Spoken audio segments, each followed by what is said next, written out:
The Empire of Maca has existed for nearly 1,000 years. Founded and ruled by Ava the Main, the immortal empress, it quickly expanded its borders thanks to the overwhelming power of its mages and the shrewd politics of its nobles. Now it has fully conquered the centre of the continent of Elmera, and although war has ended, peace still eludes its populace. As the empire nears its first millennia, the signs of turmoil have become more frequent and apparent. Monsters are becoming more bold, nobles plot schemes of usurpation, and whispers of rebellion hang heavy in the slums. This gave rise to the adventurer. These strong individuals of all races and classes lend their might to the citizens of Maca to drive back monstrous incursions. There are even adventurers who perform deeds so noble that the people can see beyond their race to the hero that lies within. There are those who criticise these adventurers and claim they're nothing more than pawns used to advance the political machinations of nobles. Despite the immortal Empress herself making fewer and fewer appearances, there are those whose faith in the Empire remains unshaken, but the wise know that it only takes a few sparks to ignite the flames of change.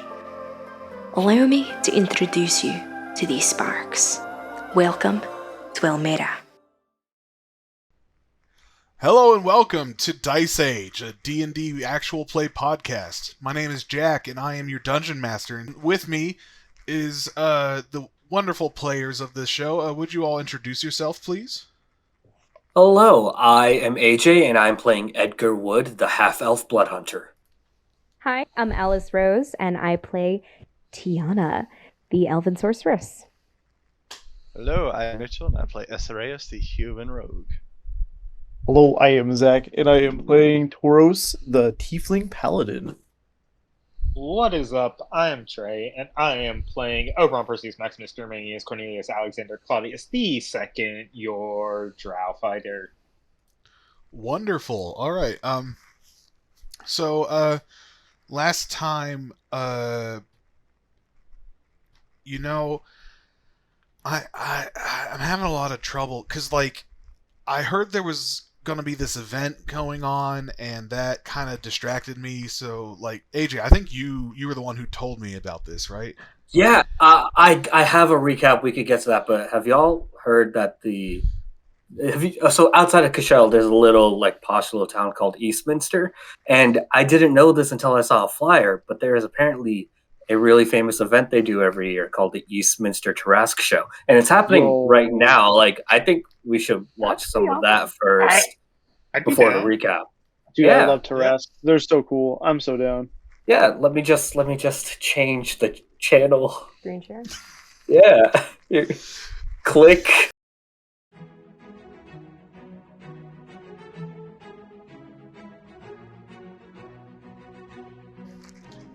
And welcome back to our 89th annual Eastminster Tarrasque Show. It is a lovely day here in our quaint little village, right outside of Cashell, isn't it, Harriet?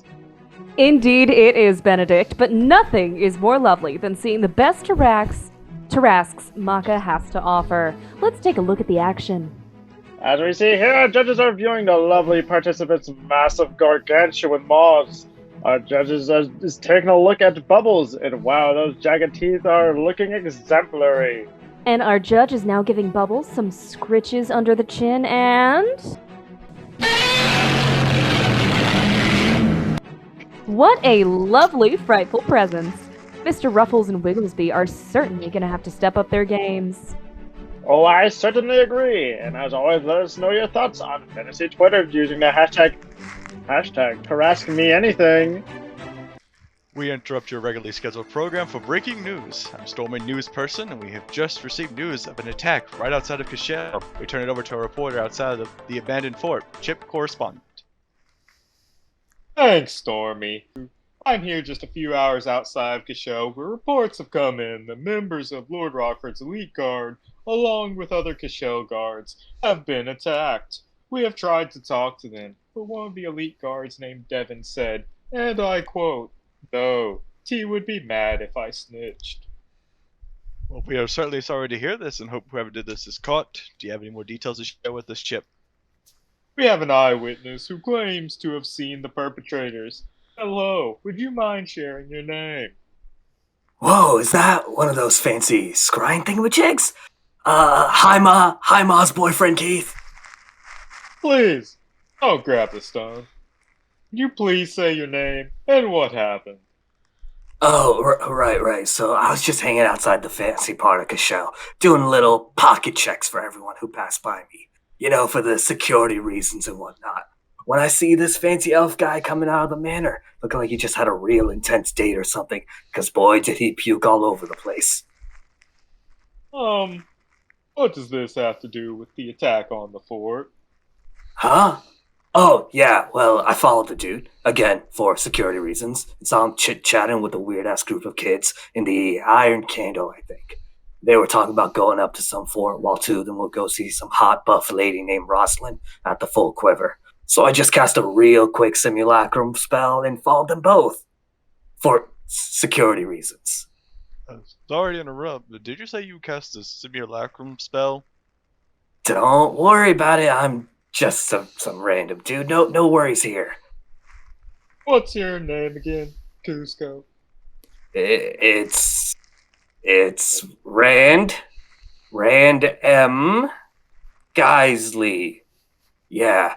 Anyway, so I followed them both and the crew that went to the fort, did a little recon where the rogue did some weird parkour shit while the two elves lied about who they were with that one guard with those two swords. You know what I'm talking about? Meanwhile, the half-elf and the tiefling talked to the hot buff human that I think is a maid. Seemed everything is cool over there, and those two had a real nice chit-chat about morality and whatnot. I'm sorry, but could you go back to the fort? What happened next? I was getting to it, Home Slice. They all regrouped at night, and when they found Lord Rochfort wasn't going to be there, they just went straight to the fort. There that elf sorceress with them, who looks a whole lot like the daughter of Lord Rochfort, charmed the frick out of one of those guards, and they got all the way into the prison area. And is that where these villains attacked, Mr. Geisley? It's actually Dr. Geisley to you. And yeah, the charm failed and those weirdos started fighting the guards and ended up winning. Didn't kill anybody, but locked them up.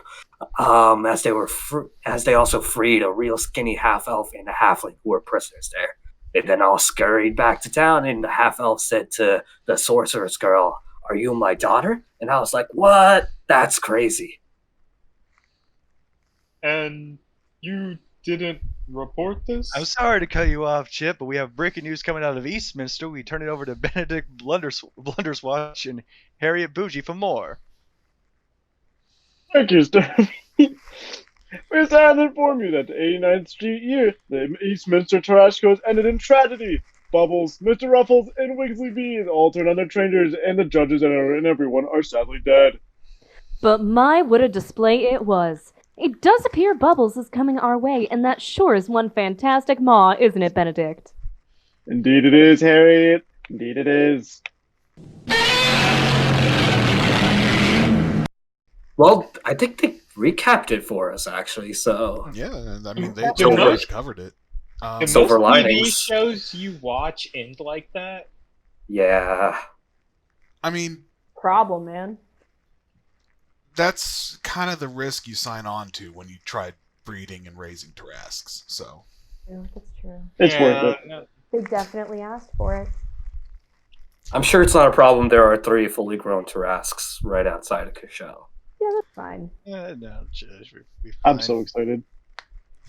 All right. Well, now that we've gotten that recap taken care of, let's get back into the game.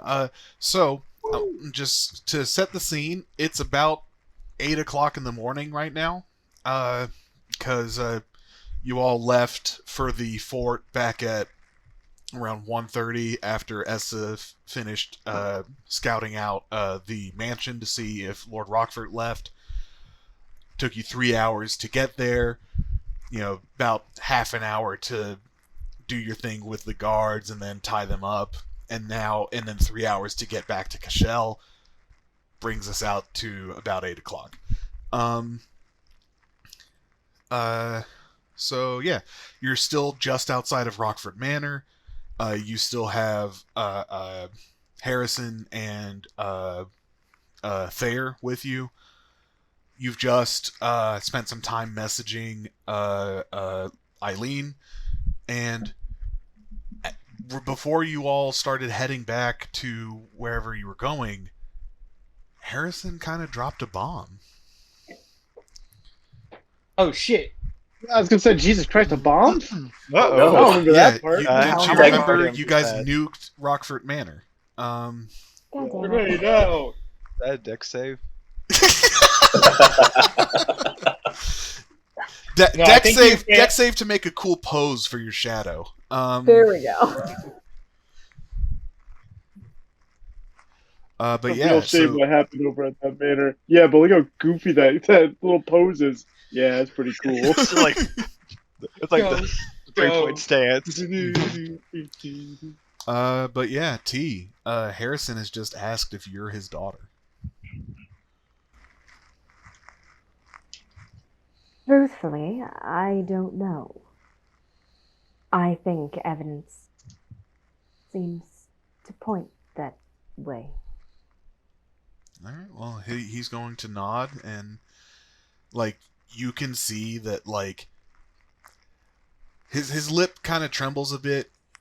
Tears don't well up because man hasn't had a good glass of dehydrated. water in 20 years. So It's amazing he can speak right now. It's amazing. He like can produce he hasn't music. had no water. He's just had very little.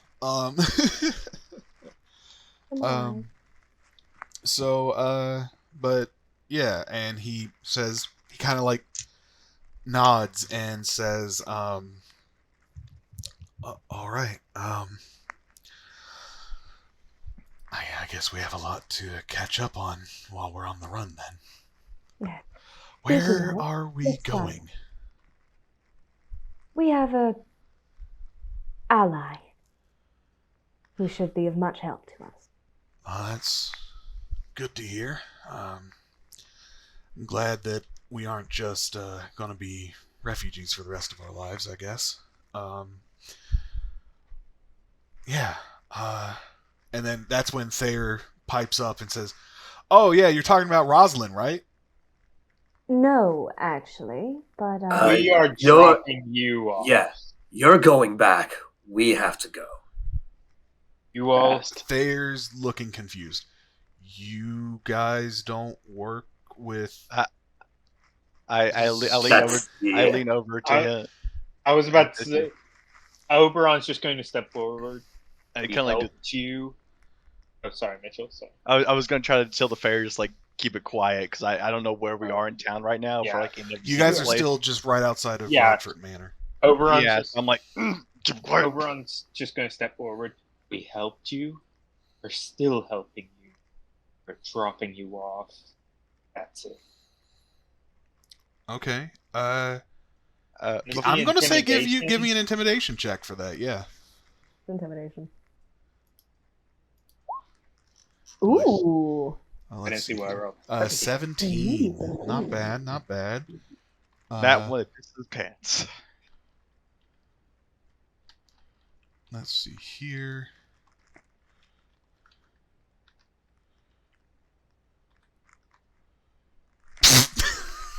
Got a nat 1 That on was that right. roll. I felt that coming. You like so Oberon. You're a tall fucking high elf. Still in your armor. You know your emblem's still covered, obviously. Yeah. But you stand at your full height. You stand over this young halfling. I'm about 2 of him stacked on top of Right, each other. like give or take. maybe even 2.5. And like he saw you like shatter the skull of one of the guards in that dungeon. So his knees start shaking a little bit. Like you feel like he's just barely managed to keep himself from pissing his pants. Oh, Oberon feels a hand on his shoulder. It's just kind of Tauros giving him like the "You're good, buddy. You got him." Back off. It's like, geez, dude, He's heading up. stop! He's already dead. Essa Oberon. will turn. I'm sorry. Go ahead. Oberon will like just take a deep breath in, like step back to like not be up in his face anymore. Gotcha. Yeah. Yeah, he doesn't say anything, but it's clear he gets the message. Essa turns and goes, as we drop him off, I do want to ask Rosalind one quick question, though, to make sure that all this is tied up and that we don't interact with him Where again. do you? We think really gotta Roz- run. And where do you think the head mate of the Rochfort Manor is around breakfast time?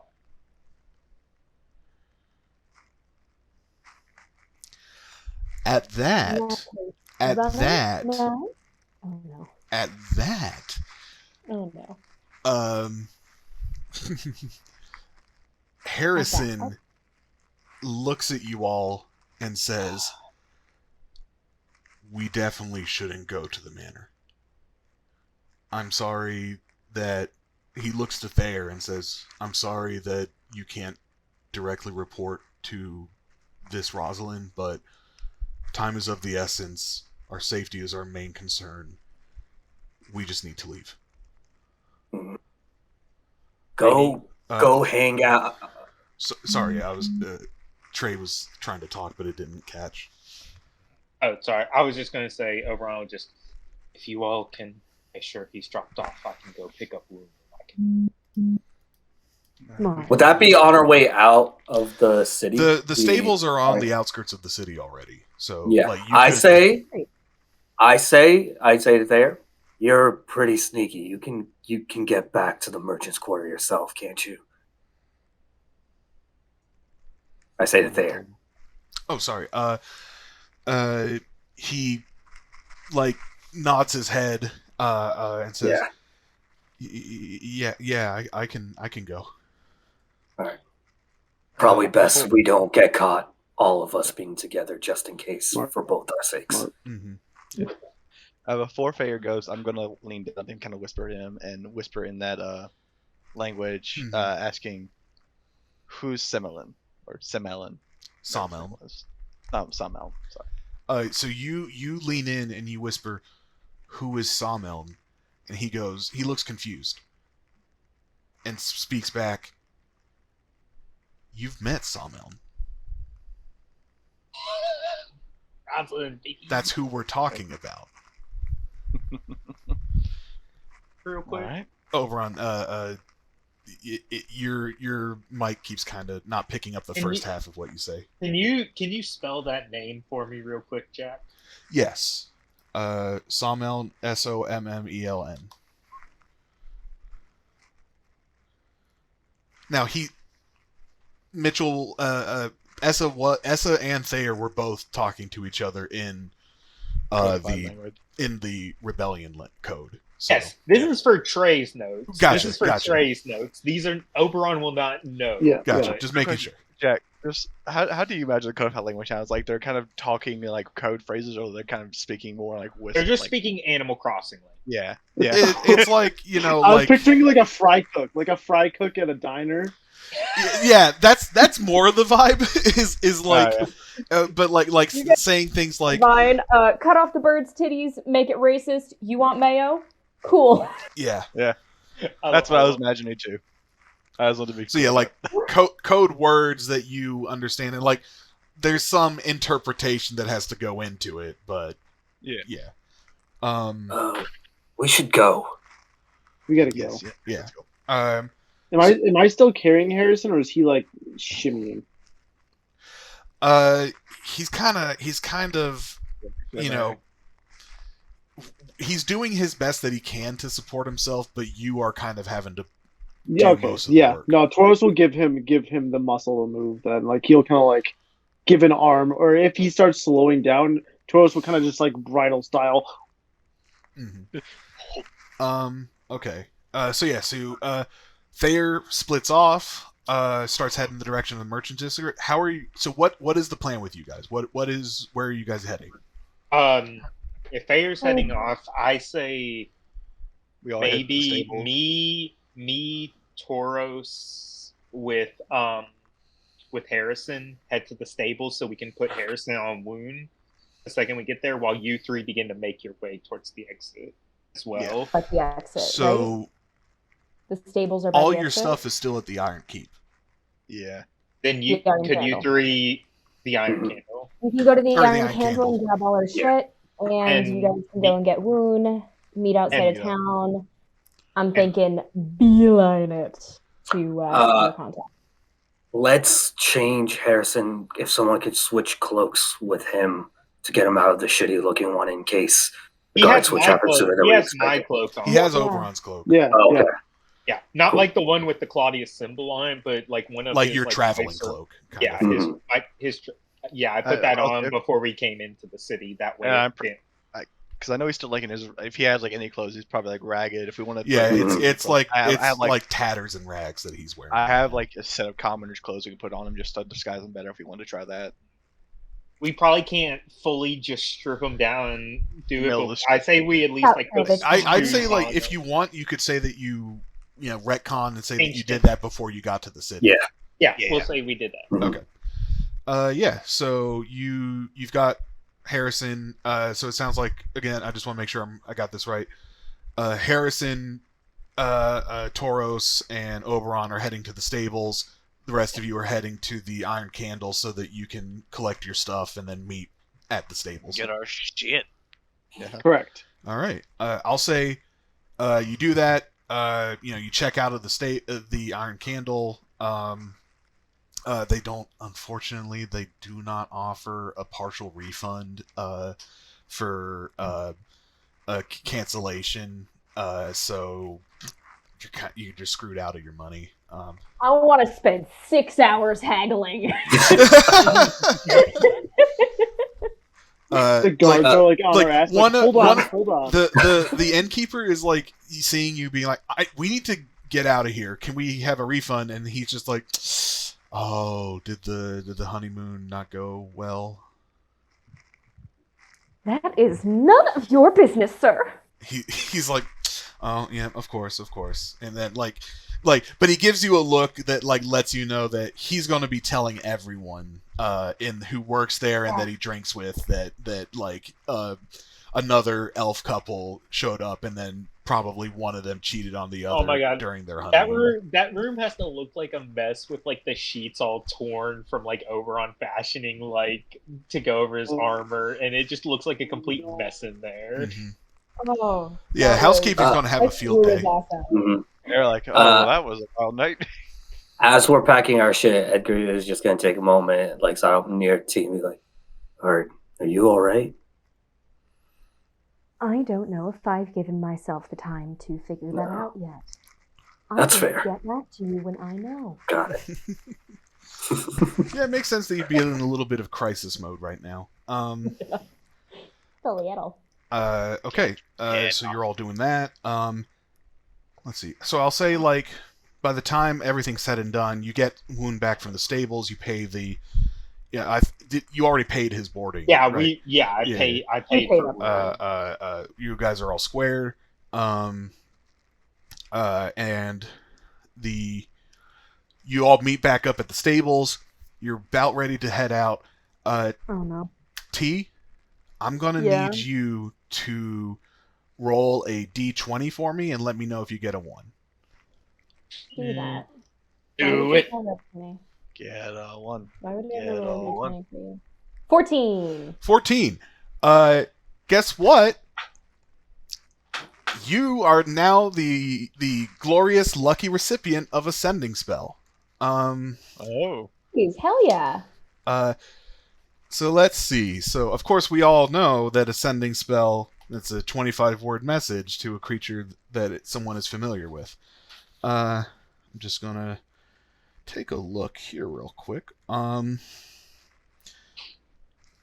You get a message saying, in your mind, saying, "This is Eileen. I've run away. Oh, fuck. I'm coming with you." Oh, fuck. No! No. You better No! make a decision, Alice. I You don't care better if make a she's your mom. You better say her. No! Tell her ass no. We Also, get to also, sorry, that wasn't the full message. Oh. This is Eileen. I've run away. I'm coming with you. We got like 16 Rosalind words. helped me escape. Rosalind, bitch! Those are the squared away. Also, So SS you guys, Claus we're told us just he like got getting rid of gooned from you. the stable, like, hey guys, let's go on our inconspicuous leaving of town. And then all of a sudden, his face drains. And she looks petrified. You've never seen her look more than slightly bemused before. She looks petrified. My response, I get 25 words response, right? Yes. Does sending What the let you send back? Yes. Yeah, you get one message back. Yeah. Okay. Yes, you can. Can Let's answer just in agree. a like What the manner fuck? immediately. Okay. We need you there. Can you return? I will say, so the wording of the spell is you can respond immediately. I am willing to give you like a minute window to respond if you want, or let's say a 5-minute window to respond if you want to try to quickly let your group know what's going on, Elaborate and listen. or Or T can keep this to herself. or T can keep it to herself. She hasn't shared with the class yet. That's not to say she's not going to. Mm-hmm. But yeah, so we need you there. Can you return? You stupid You bitch. will be reunited. What You the stupid bitch. You gonna call your mom a stupid bitch, T? That's Do pretty. No! Do it. You're at 11. We will free you too. That's 16. Oh, no. Later. No. 13, 17. Bye. Bye, but long enough to cover the eight words worth of a long bye. I look over to Essa. What the fuck is going on with T? Can I I make a just got a no, message. Well, in T's my talking mind. right now. I'm sorry. I just got a message in my mind from our friend, staring at Harrison.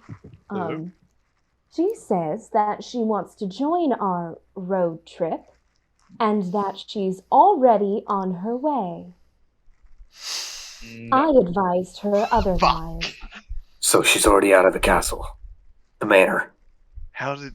And Oberon literally just puts a hand on his face. So We This can't. is We can't. bad. This Did is she bad. tell you more? Any other She messages? said, now, like, keeping this secret, I'm not just saying it out in front of the people who own the stables. She says that Rosalind helped her escape. Fuck.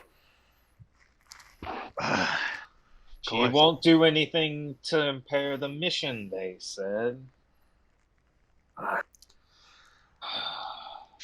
Harrison looks around at you all and says, "Okay, if she's already escaped, this ally that you told me about, would she be able to keep both of us safe?" Possibly That's able, I not- don't know about willing. That's not the issue right now. That's no. The issue Harrison, is we need you, Harrison, to make sure everything goes well for Eileen and everything gets settled here in We need her Rochfort. to stay here and be strong and take over for her father. also, if she runs away, Lord It's gonna- Rochfort will it's- know who broke you out, and assumedly who she went with. We will most likely be then considered for kidnapping as We well will be as enemies what. of the state. And he's just going to look at Harrison. So yes, should this continue, your daughter will be a wanted woman. Even more. Give me a persuasion check. T has a visible reaction when he says that. Oh, come on. I've been rolling pretty decent. You've been doing good with your charisma. Hey, not bad. 15's good. Middle 15's good. roll. It's not bad, but It's an average roll. Not terrible. He is a hunter. He has a decent Yeah. wisdom. He's also Yeah. very sick. Like, very, not sick, but like malnourished and dehydrated. He is. So He's got to have like 20 levels of exhaustion at this point. 20. He'd be fucking dead 5 times over. Sorry, 4 times over. Sorry. times over. Listen, if he Pedantic agrees people. for Eileen to come by, he may. I am very sorry to inform you that he rolled a 16. I thought you were pulling a jack. Mhm. I don't see it. Don't count. So you say this to him. You see like a kind of, despite how frail and weak he looks right now, in his eyes, your words actually, you notice like a kind of spark, almost light in his eyes, in his red eyes, and he looks at you and says,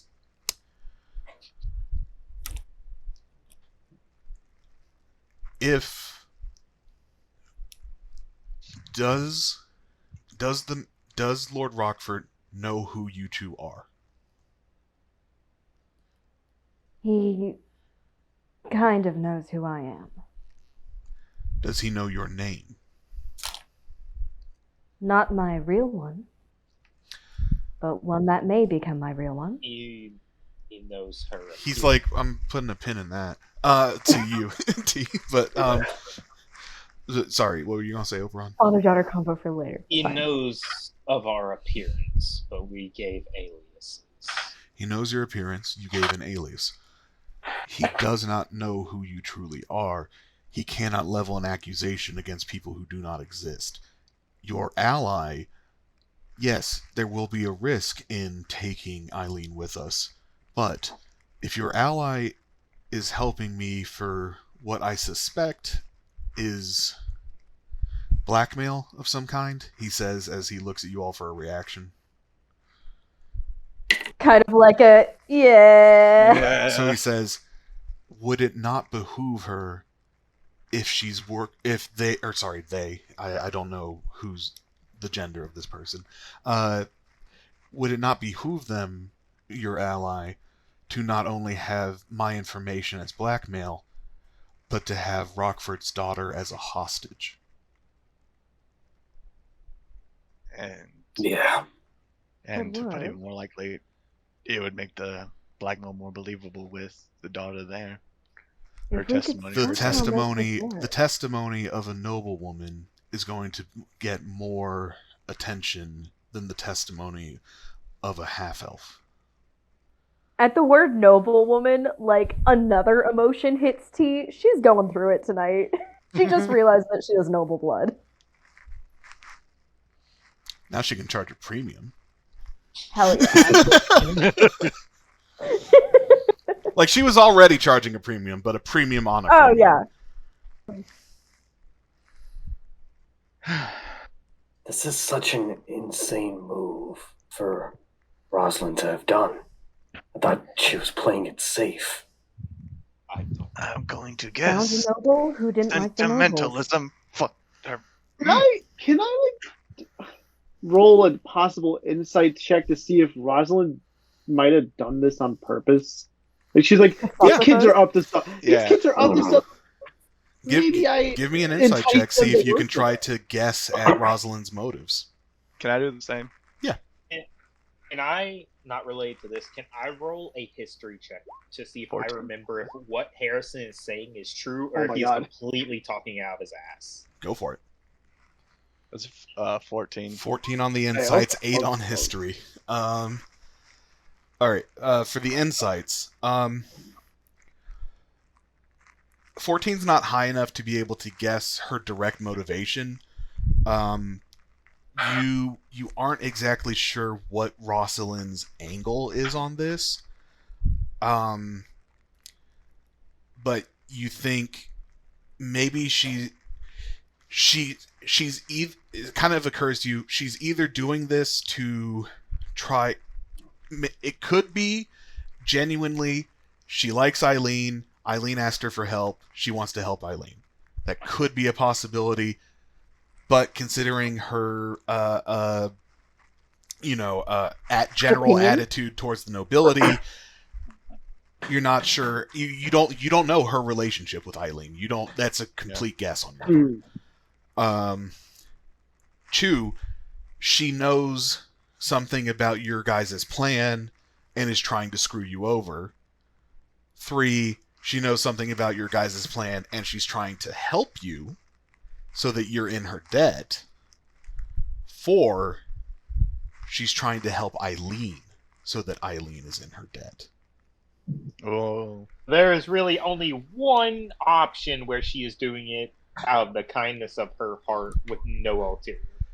Yeah. And that's of the potential outcomes, and that's probably the least likely. The least likely. Yeah. Yeah. And I know my history check doesn't get it. An 8 history, you're like there is like a history of nobles using hostage situations to get leverage on other nobles, mostly in wartime, mostly during civil conflicts. There is like a history of like polite hostage situations where like someone comes over as a guest. They don't get to leave now. They're an honored guest who gets to stay for a long time until the host gets what they want from their family. That's not a very common thing. It hasn't happened in a long time. Like, it's not outside of the realm of possibility, but usually these kinds of things are done during wartime.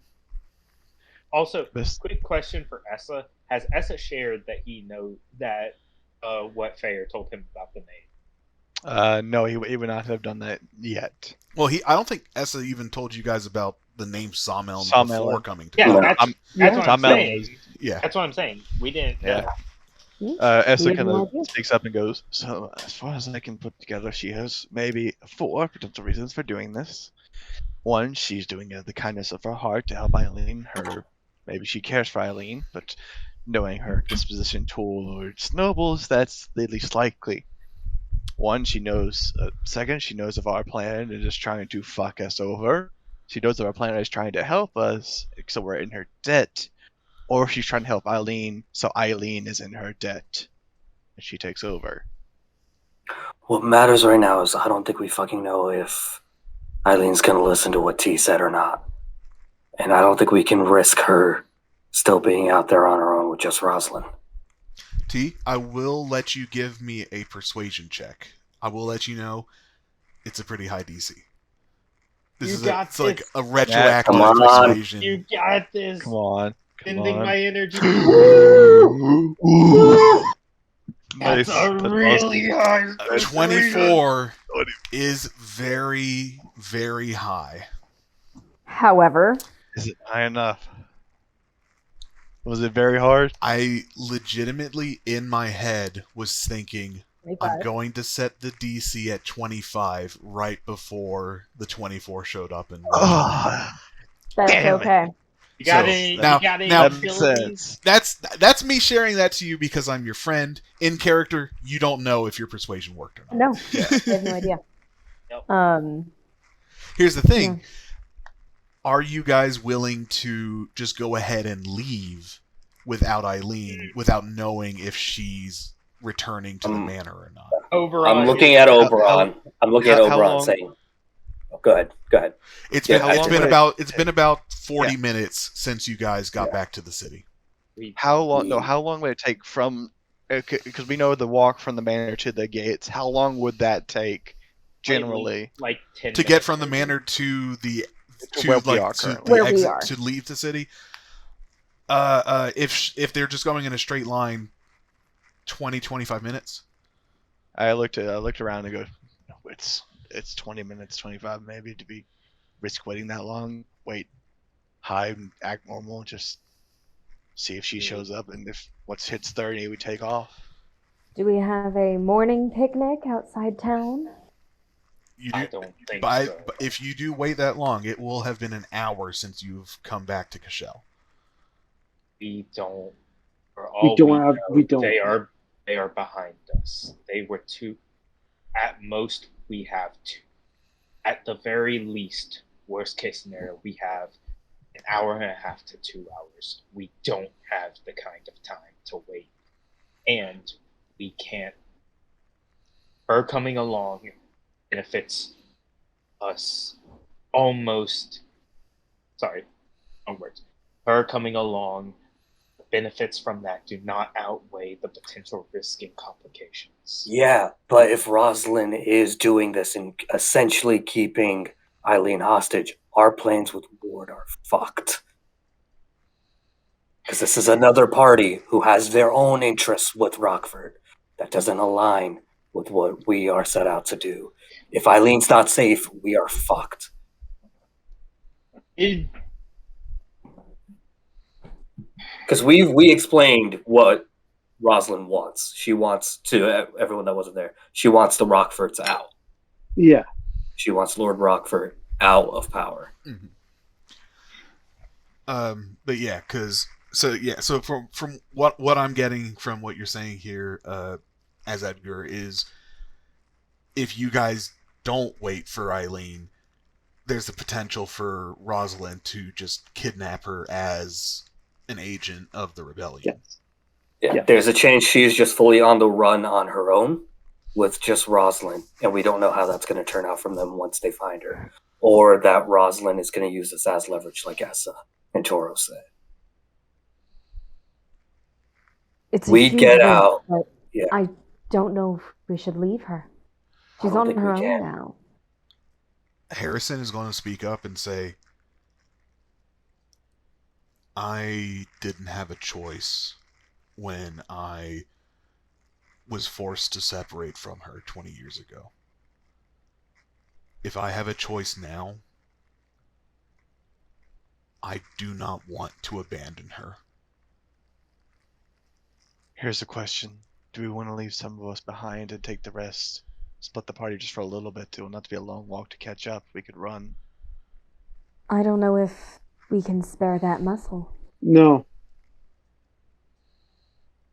There's so much at risk now, and I think if we do get caught, we need to be together. Exactly. But we also then risk just Rosalind and Eileen getting caught on their own. Yeah. We don't even know if Rosalind's still with Eileen. Rosalind helped her escape. She may just be on her own. And that's worse for Eileen's sake. She's running through that town. Rochfort knows. And if she's running through that town in middle, because it's daylight right now, it's like 8 o'clock. At this. Well, like 8:40. Which means people would be up. She's like, people are up. People are going to work. They will see her if she's not sneaky. People will recognize her. Could we use your little date set up as a potential excuse, Oberon? That maybe Eileen wanted to go see her potential fiancé, the person that she's betrothed through, and just acted out of love, giving us at least something. When he says that. There's a lot going on here. Harrison's in crisis mode. He's like there's like on the corkboard behind him. He's got so many like sentences you guys have said with pins in them. Follow up with the weirdos on that one. But if you get into a situation where we can't get out, you can turn that into a sorry, we just couldn't. We had to see each other and get her back into the manor safely while we get out. It's a big risk of its own, but that's something. Another route they haven't taken in terms of meeting Eileen is one couple of us, maybe one of us goes in, one who's pretty good at hiding, moving about, goes to meet her halfway, brings her here as quick as possible, and then we leave. T suddenly remembers that she's the spitting image of Eileen and puts her hood over her face. There she is! There she is. No, I will say about 8 minutes have passed as you guys have been deliberating on this. Oberon at this point has just been like biting his lip, and I say we wait for her outside of town. Wound kind of like nuzzles your hand, like recognizing that you're feeling very anxious right now. He's an emotional support animal. oh,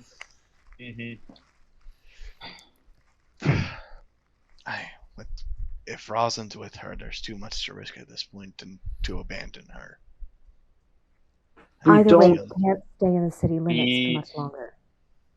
I understand there's a risk, but by waiting and by taking her, we're just making it worse. We don't have time. It's just a matter of it. We gotta realize we don't have time for this. There are people out there that are going to be after our fucking heads. We need to move. So, we don't have time to sit around and wait for someone. But that someone Taurus, is the person we need. Mm-hmm. Taurus, like you're kind of saying this, and at that, like you feel Harrison go limp in your arms, and he looks at you and says, "I am not leaving unless we leave with Eileen. You don't have a choice. You can force me. You can carry me. I will not speak to your ally unless we leave with Eileen." Oberon, Edgar's gonna say, "You think you all go?" Fuck it, I'll go get Eileen. If you're gonna act like this, if there's no time, I'll act. Does Oberon look like he's about to punch this man in the face? Oberon looks stone-faced. He is. He is determined. Like he recognizes that he is like risking getting knocked out, like by saying this, but he is willing to take that risk. I look to Edgar and go, I think I'm pretty fast and I can move about the city pretty quietly. I think I should be the one to go get her. You, though. She never met you. She never met She knows Edgar. me and she knows him. That's it. I guess Oberon just hangs his head for a second, just fuck, and begins marching into town. And just he looks back over his shoulder at Edgar. Remember, this is what you all wanted. And begins walking back into town. Hey, I'm gonna turn to Harrison. Please, I know, but can you get on one, just in case we need to go? Before he leaves, I go, I know this won't last too long, but it should help. And I'll grab him on the arm in like a little too close, you know? Mm-hmm. And I'm going to cast haste. Ooh. Let's make you a little fast. How long does haste last again? A minute. A minute? Okay. And then you have 6 seconds. Wait, did you cast it on him or Wound? On me. On Oberon, so that he can rush over. If I go in there on Wound, everybody knows something's going to be up. Yeah. I'm casting it on Oberon. So it's like a little too close to a peck grab, you know? Well, he's wearing armor, so titty grab. Anyways, so that doubles your movement speed, right? Yes, so basically if we want to say 60 feet per 6 seconds, so for a minute. But if you're double dashing, you can dash. But I could dash for 120 times 10, so I could cover 1,200 feet in 1 to 1,200. Yeah. Can you use that second action to dash again? I don't think there's anything that explicitly says that you can't. No, it says you have to use it for something. Hold up. Let me find the word for haste. I got it right here. That action can only be used to attack, dash, disengage, or use it. So that's You can 2,400 feet of movement in 1 minute. So I'll say, like, in a minute you can get to Eileen. Like, Okay. Yeah, I'm going. You take a quick breather and walk back with her. Yeah, He's and then I'm stopped for 6 seconds, but like, Mhm. yeah. So just going and so Eileen. you're blitzing through the streets. Yeah. And Edgar, Harrison will get on Wound. Assuming, of course, that like Oberon lets Wound know that it's okay. Oberon lets him get on there. Okay. I'm just saying because Yeah. Wound doesn't let anyone except Oberon and people Oberon says is okay to get on Wound. Yeah. You dash through the streets. You're pretty much just heading straight in the direction of the manor. As you're blitzing past at this like breakneck pace, you almost miss. Sorry, what's that? No, nothing. Taurus? Go ahead. Mhm. No, go ahead. Are Keep you going. going to say that Fuck he's? you, Jack. Fuck you, Jack. Keep going. Are you going to say that he's Running running around at around the at the speed of speed of sound? sound. I sang that, okay? Keep going. Keep going. All right, Jack. Anyways, Torturing you is fun. so you almost miss Eileen because you're running so fast and you're just in this like single-minded determination. But you see her double back just as haste ends. She recognizes you. She's kind of wearing a cloak, and standing right next to her is a familiar-looking maid. After the 6 seconds are over, hands on the knees, push up, just march towards them. Yeah. Eileen looks at you and says, "Oh, I guess you got Now, yes." And she just starts running. I turn to Roslyn. She looks to Eileen and says, "I'll take care of things here," and then like gives you like a knowing smirk as she starts heading back to the estate.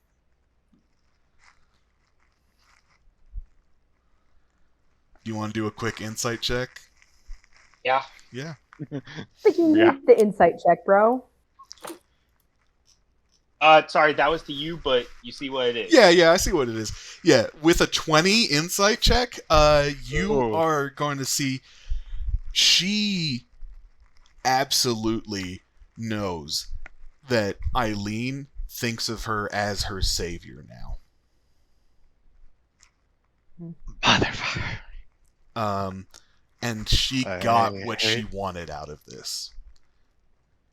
As she just begins walking away, Oberon's hand itches towards the stand. And as it does, Eileen is going to like turn back and look at you and says, "We need to go now, right?" Right. And he just turns, begins escorting her. Yeah. But, So Oberon's Yeah. feeling very chill and very calm right now, right? Mhm. It's a great day. if it seems like Eileen is slowing them down, he is just going to grab her and move her as Oh fast no, as she's like, she's a homebody, but like she is pushing herself to go as fast as she can. She and you start dashing back. I'd say it takes about 3 minutes for you to get back, because you're the haste and Yeah. time's weird. So Understood. you get back. It's just about an hour since you guys got back to Cashell. The second we get there, the second we get to Wound, on the dog. She hops up onto Wound. You notice, it's kind of a blur right now, I imagine, as you all are just, immediately booking it. And go. But I will say, anyone with a passive perception of better than 12 Hey. will notice that as she hops on the back of Wound, Harrison kind of pulls up his hood a little more to hide his face. and you all start booking it. I'll say, like, you guys are all moving as quick as you can. Woon is making sure to, like, not outpace you all. Doing his best not to jostle and shake the people on his back, even though one of them is someone who is severely malnourished and the other one is a person who doesn't have a lot of training with mounted riding. But Woon's Woon, so, like, he's not going to let them get shaken off. As we're going, I want us to try to keep as difficult of a path as possible while still going at a good speed. I want to try to get in places where I know our footprints won't be easily visible. I want us, like, splitting up so that the amount of feet looks similar in different directions. Things that once we are getting followed, at least can slow them out a little. Give me a survival check. Oh God. Hold on. Anyone who's proficient in survival can give the help action. Great. Hold up. I'm not proficient. Same. I'm not. Somebody. If we take a short rest, I can change. Harrison is on. proficient in survival. Harrison, like, wouldn't be able to do those things, but he could help. I like, imagine help, he sees me trying to, and then like, he can give you advice and, like, kind of point out I'll try to, like, things. prestidigitation away a couple footprints sometimes. Thank God for the advantage. With the advantage, that makes it a 12 instead of a 4. So, it's not, you're not doing the best job of covering your tracks, but the prestidigitation is helping. You are, you're working on making tracking you all more difficult. I'll say after 8 hours pass, and you're a day's travel outside of the city.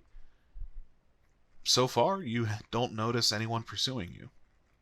As we get near that point, I'm just going to say, everyone, and at this point, they most likely had a guard shift, and people in town know what happened. So next time we get a long rest, we need to be go to rest for the night. We need to be very careful wherever the fuck we decide to stay, because they can catch up if they're not stopping. All right. Yeah. So I'll say, like, after those 8 hours, this is the point where you need to decide: do you take a long rest, or do you try to push yourselves to keep traveling?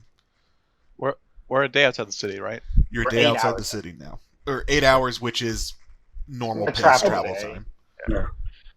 Is there, like, any overhangs, any formations nearby that would kind of cover us from, like, the road view? Survival check or perception. Fuck me. We Perception. didn't sleep last night. Are we currently suffering from exhaustion? 21. I'll say that you all, in preparation for this mission and stuff like that, like, you did what you needed to do to ensure no exhaustion. Because, like, I say 8 hours from 9 o'clock is 5 p.m. So, like, it's not been a full 24 hours since the last time you rested. Hey, military time, it's 17. Yeah. 21 perception check. Yeah, you find a good spot, kind of off the road, not necessarily under an overhang, but in some, like, thicker shrubs and wild grass. Something that with a little work we'd be, like, kind of completely obscured from the road view. Yeah, it's definitely especially now that the sun is it's going to start setting soon.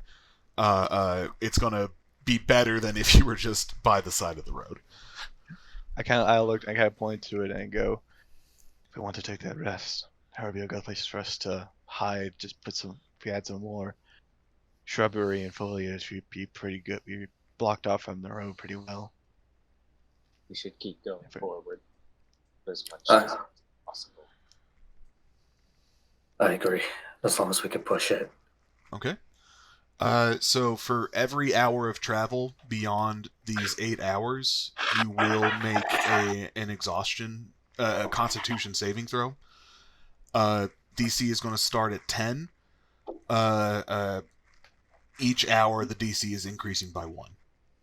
Okay. Alright, so first hour. So that is, like, Harrison and Eileen are both okay with pushing themselves. Assuming that the rest of the group is also okay with pushing yourselves. I was about to say, Harrison wouldn't really have to push himself because he's basically. Well, yeah, Harrison and Eileen are on wound. It's like, okay.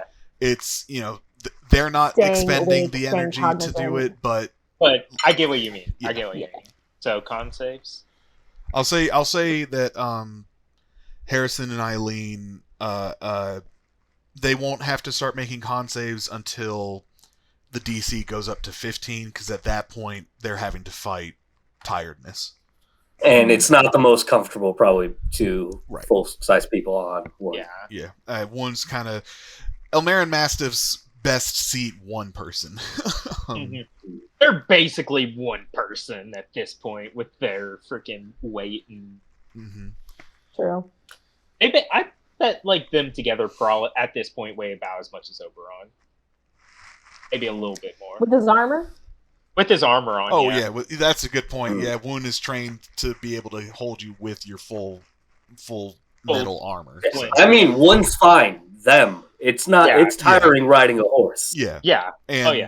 And, and also, like Harrison is still in recovery Wildly from 20 malnourished. years of torture. So.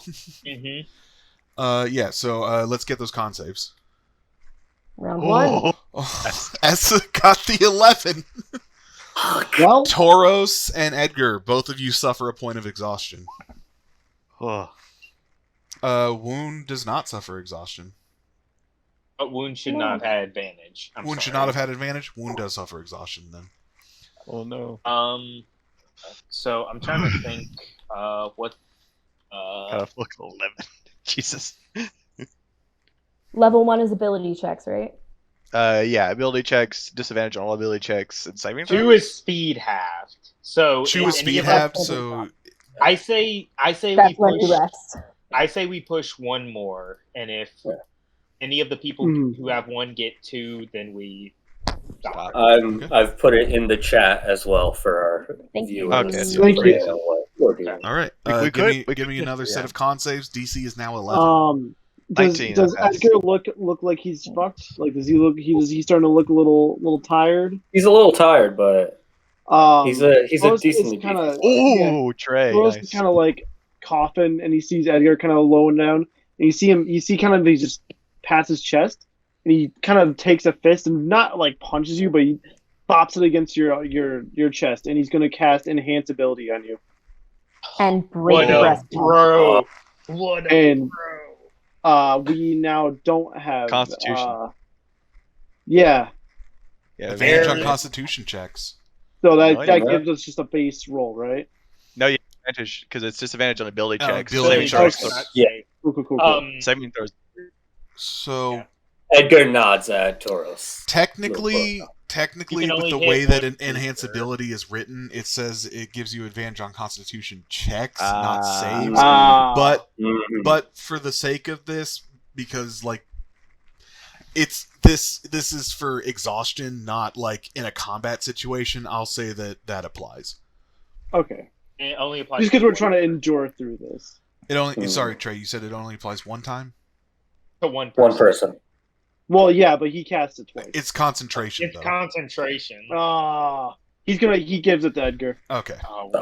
No, bro. All right. Edgar, make it with advantage. That's a 15. Yeah. We need so far everyone has passed. We need Tauros. Force it. Come on, Tauros. Let's see what we get. Got this boy. That's a Yeah!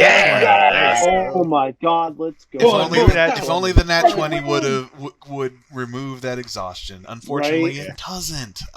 If only someone made the rules. If only there was someone who could make up the rules and like was already like letting something kind of technically work, but is just being kind of obstinate. Yeah, come on. Thank Jack. you. Thank come on. you, Jack. Uh-huh. One more. Um, all Push right. it another hour. Let's try for 3. So DC is now 13. I thought it was 12. 12. 17. I mean, 12, not because bad. it was 11 last hour. 17.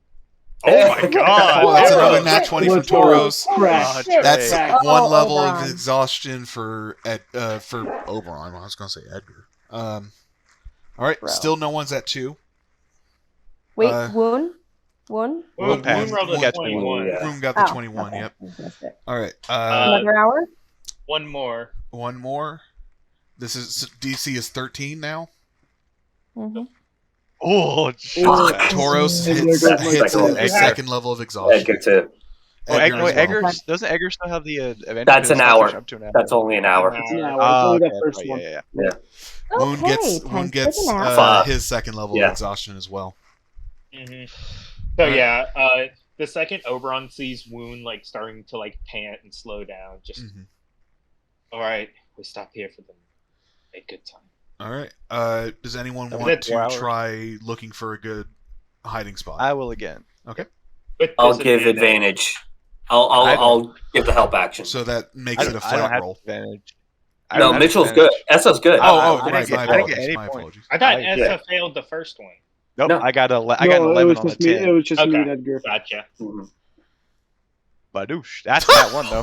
I gave you advantage. You did get Oh, advantage. I gave with you the help action. That's Oof. Well, I got 12. 3 times better than that. God You don't damn. really find a good hiding spot, but you guys do make sure to like walk a little ways off the road and like do your best.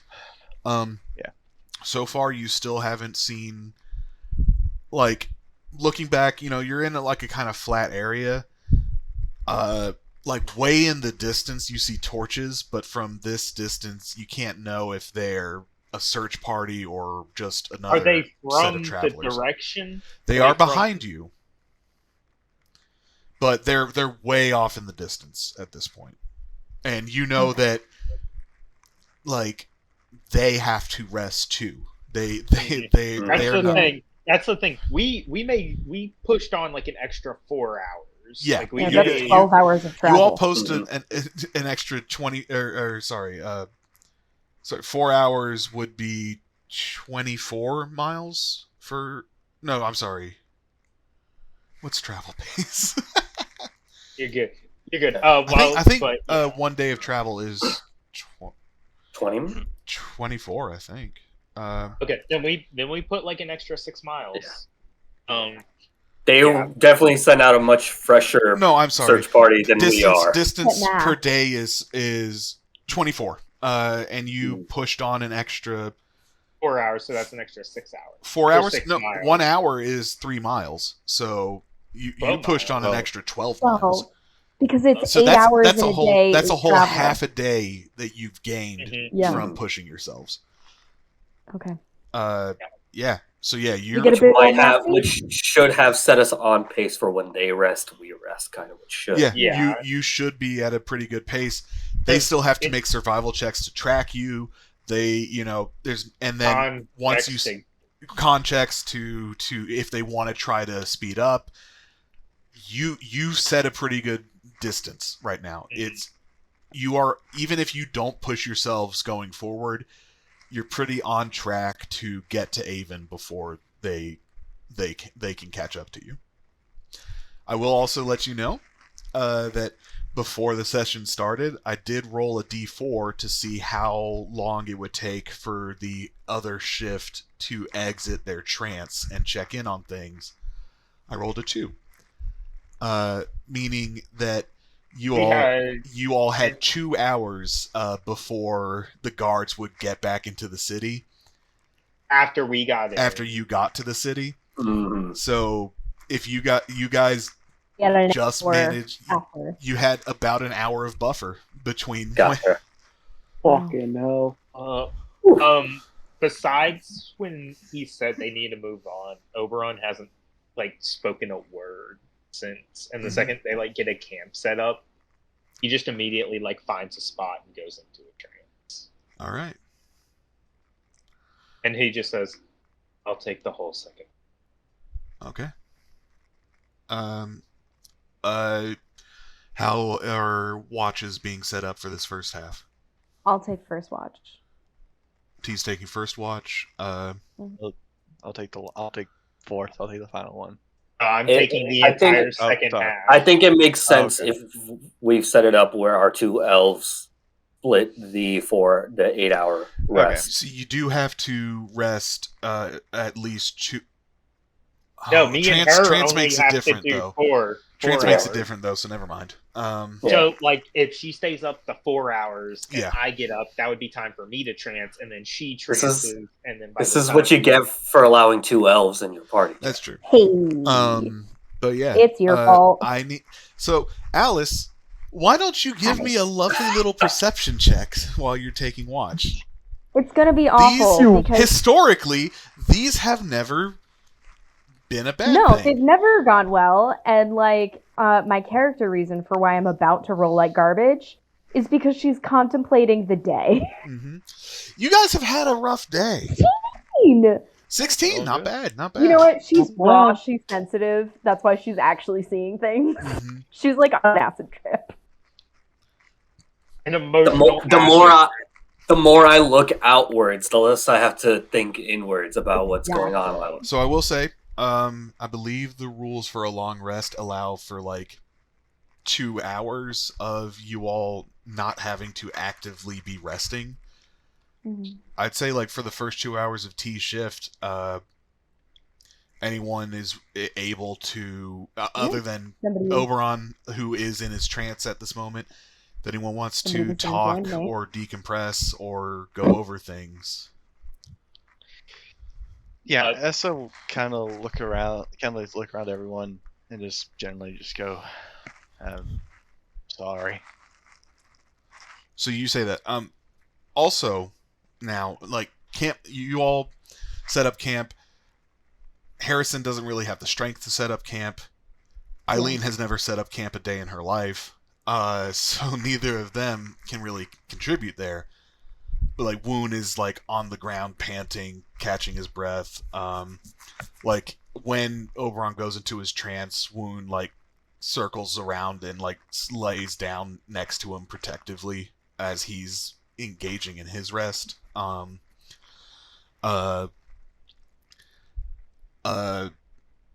Eileen and Harrison, you also notice Harrison has still kept his hood up this entire time. And like Eileen starts, you notice they start talking with each other. They're kind of hushed as they talk together. T, you're welcome to try to join in on that conversation if you want to.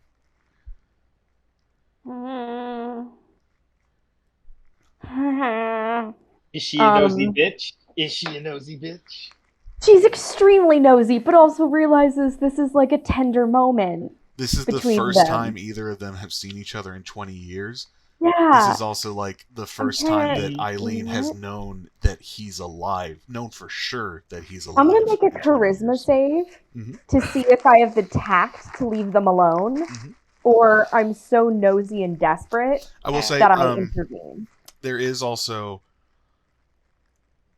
someone give me a retroactive perception check. Someone else. Wah, wah, wah, wah, wah, wah. What do y'all have? Done it. Tauros a 10, you wouldn't notice it. Hi. Also, just FYI, people, you only get rid of 1 level of exhaustion. On the rest, it doesn't go away.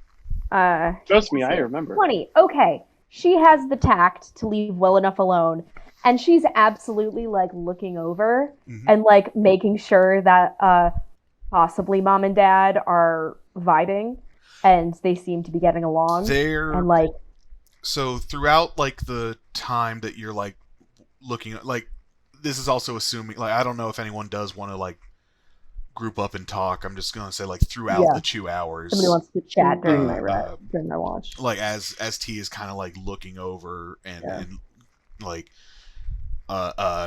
you would notice over these 2 hours that they embrace, they start talking. Clearly you can see Eileen is crying.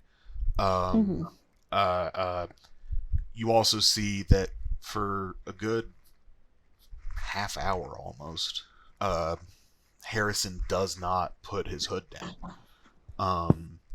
And eventually you see him like shakily do it. And like Eileen's hands go over her mouth. She Mm-hmm. sobs even more, but cradles him and doesn't, you don't even need to make an insight check. You see that she's not rejecting him the way that he was worried she would because of how messed up he looks right now. Harrowed. Harrowed Harrison. Fucking- And overall, the vibe is they're just so grateful to see each other again. Good. Yeah. Anyone Did anyone want to chit chat during my watch? So Essa has apologized. Does Yes. anyone want to jump on that? He continues on. He's just kind of talking generally. He's not looking at y'all. Head down. Like he's pulled like because he has his hair up, kind of always in like kind of a braid, kind of in a bun, basically to keep it out of his face.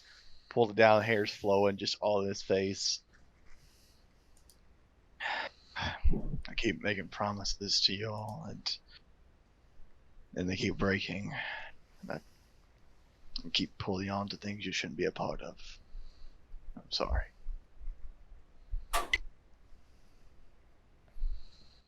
We couldn't have done it without that information.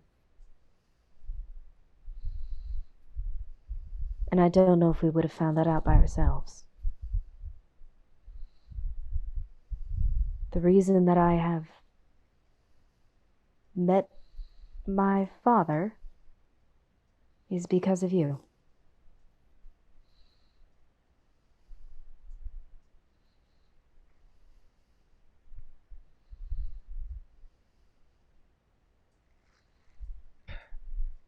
Anything from Tauros and sorry, you were saying something.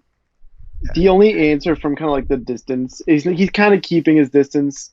It's just every now and then you just hear the shing of a sword as he sharpens it in the distance. Not like anything menacing, like he's like glaring at someone, but he's kind of kept his back to everyone as he's really just kind of focused on cleaning. And then like every now and then you just hear this light, very quiet, just shing of metal as he sharpens his sword. Edgar's been stumbling around the perimeter trying to set some stuff up, but is just so exhausted that nothing's going as well as he wants. When he hears Essa apologize, he was ready to come say something because he's used to being the first one to talk. But as soon as he hears what T says, he just like kind of just smiles a little bit and then gets back to what he was doing. No more secrets. No more. I haven't told you all the truth regarding my relationship with the Lord Richmond. Oh. It's not all of it. Does he want you to be his wife as well? I think that would be the better outcome than what I am now. Not so sure about that. I am his designated spy and assassin. That's what he wants me to. That's what he trained me to be. After he caught me, we made a deal that if I were to go to the Adventuring Academy and learn, he would use me as a spy, assassin, to do his bidding, and I would get to live. So you've been spying for him? Not because I want to, and I'm not going to tell him anything. Essa, I mean this in the most generous way. I just found out about the most damning piece of evidence about myself. I showed you the most damning thing about myself. And you haven't exactly been the most transparent and forthright.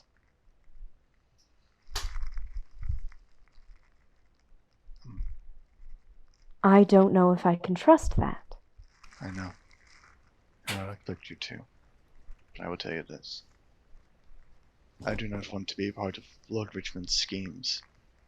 And I am working to take him down this way I can.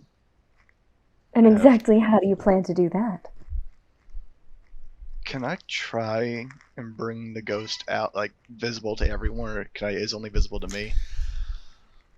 You can try to manifest one of the spirits in a way that would be perceptible to the others.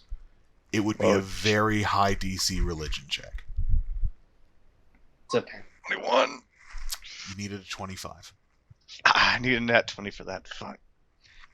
He looks, you see him kind of sweating. This color just drains from his face, and he stops breathing for a moment. You see, the chest just stop rising before it all kind of flashes back in an instant.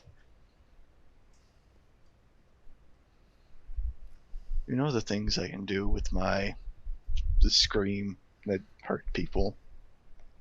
Yes. Those are the cries of the previous wives of Lord Richmond. I am their spiritual avenger, if you would put that. I can talk to them. I know. Avenger. That's how I know so much about what happened to them.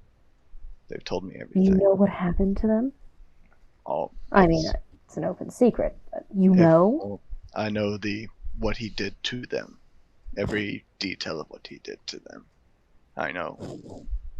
I'd say, Essa, that you've had nights where you are plagued with nightmares, where you are living the murders of these women from their perspective. They show you the gruesome ends that they have met at the hands of, well, not at Richmond's direct hands, but at the hands of people who work for him. And as a way to tally, how many wives has he had? He's had 5.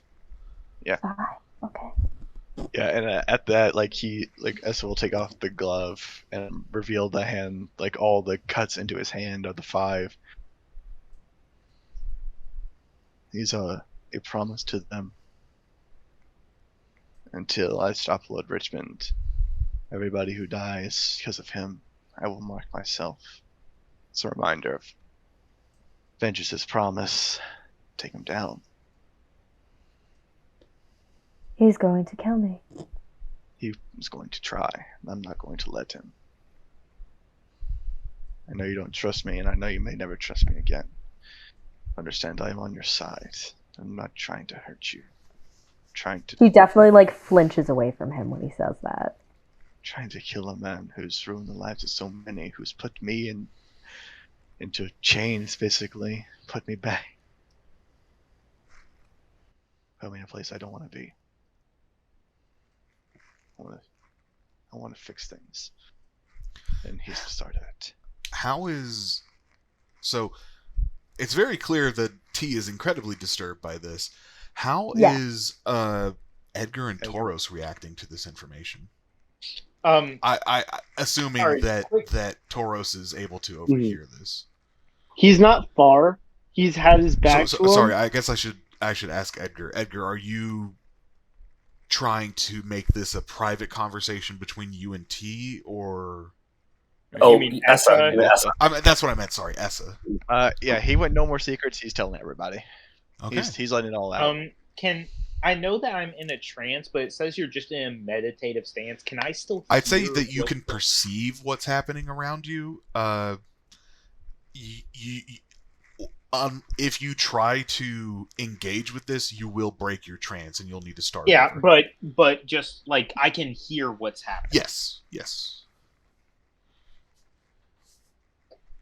You can rip him a new asshole in the morning. Mm-hmm.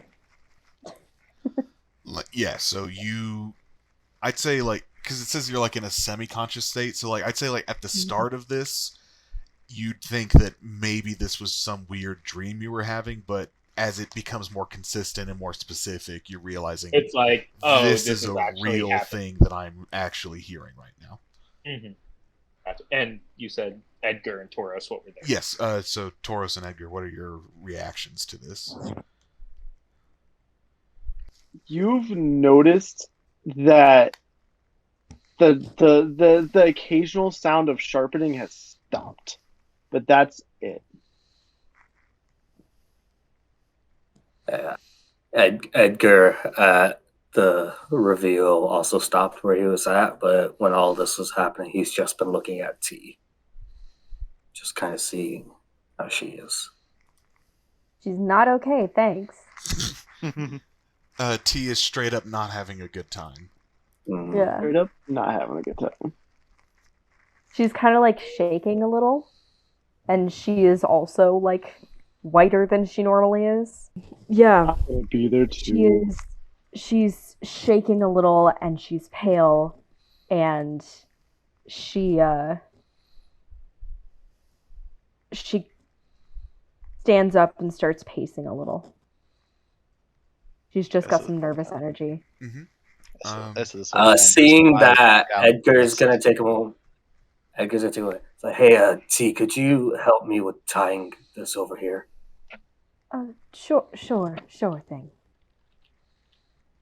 Once she gets over here. Sorry, this has been a real shitty day. It has been shitty and amazing and complicated and completely blatant, and everything is happening at the same time. There's a guy, some like wizard or some shit named Murphy, who like says that when everything can go wrong, it does, and he's a pretty smart dude from what I heard.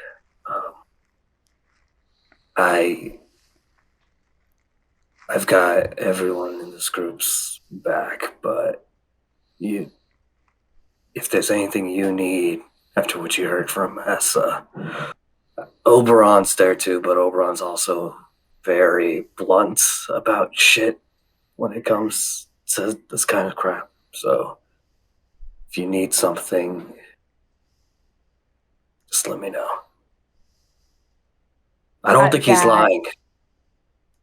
That's all I'm going to say. I don't think he's lying. T takes this in. Her muscles look like they relax a little. Not a lot, a little. So you know you've dealt some comfort. And then, without any warning, she wraps you in a hug. And for the first time, it's not a sexy hug. It's not a, like, any other kind of angle. This is I am a human being who needs the comfort of another human being. Well, elf being, but that's fine. It is just a pure friendship hug. And she holds it there. Edgar hasn't had one of these in a while, and he's like, oh fuck. He doesn't know what to do. What do I do with my hands? Yeah. He then, like, he just hears the Sylvan self, like, speak of it. He's like, fucking hug back, you idiots. And he's just gonna, like, give a little squeeze, and then be like, I gotta keep doing. To let him go, like, wipe the half tear that escaped her eye. And, yes, thank you. And she'll walk back towards Ish, Essa, but then take like a right turn and go to sit somewhere where she can see the road better. I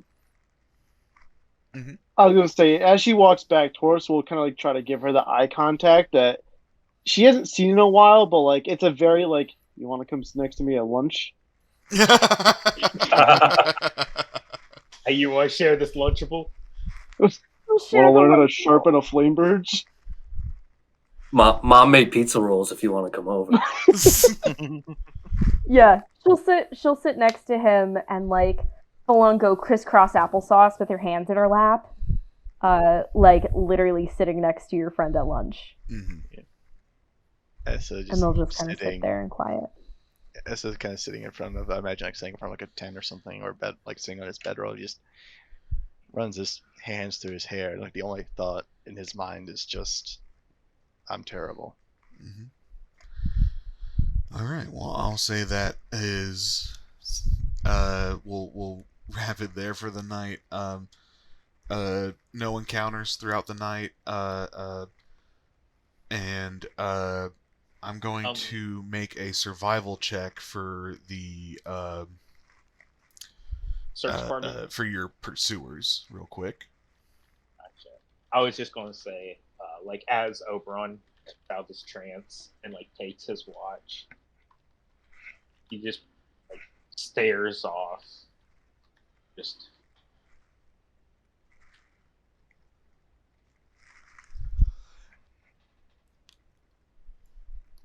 I'm not gonna tell you what they got. So It's either a nat 20 or a nat 1.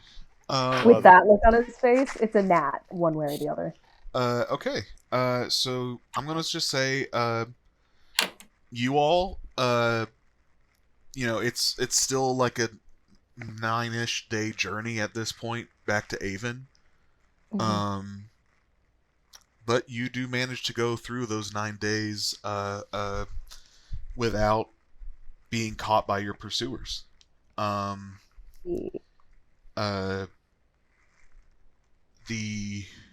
9 days are, over time your exhaustion wanes. Over these nights, I'll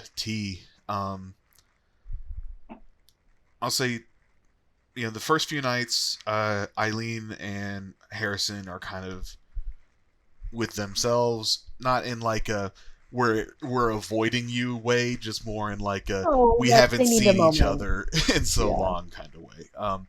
He understands. But like 4 or 5 nights in, they are going to approach you as you all make camp, and the two of them are looking kind of awkward.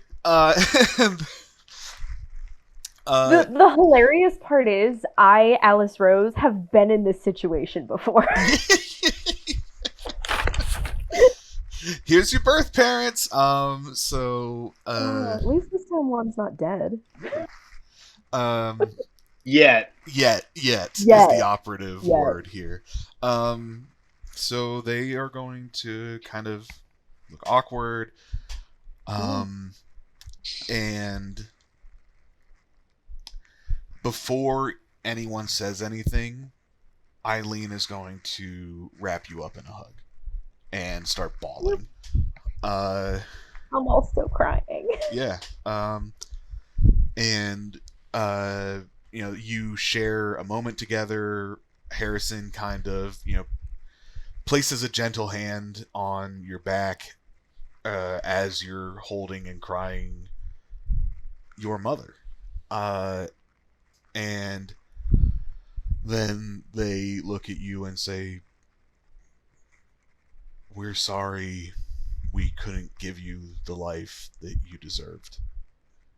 We can't," like Harrison says, "I don't know what we really could have given you, but we could have given you, I could have done something for you, and I wasn't there for you." And like he's kind of like rambling a little bit.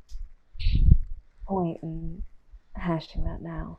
You did what you could. From what it seems, Rochfort's not the kind of man to be trifled with. I honestly, knowing now, I don't blame you. Tears in his eyes as well. Wrap him into the hug too. Yeah, he joins in. It's a nice group hug moment. I'll pull back from the hug and at this point realize that Eileen knows me as Julia Richmond. Yeah. And Harrison doesn't. Yeah. I suppose I should introduce myself. I don't know if his lordship came up with this one or the orphanage director did, but I am Tiana Polokrovka. They smile and say,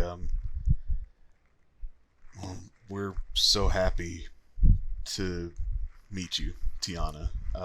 Your mom says, like, "It's still a beautiful name, even if it's not the one I gave you, or I would have given you." She's like, kind of. She like tells you like it was. I kind of. My dad, your grandfather didn't even give me the chance to hold you before he took you away from me.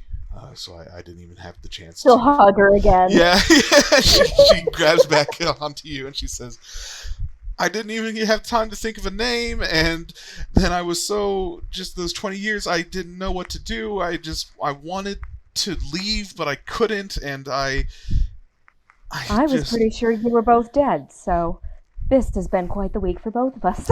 Yeah.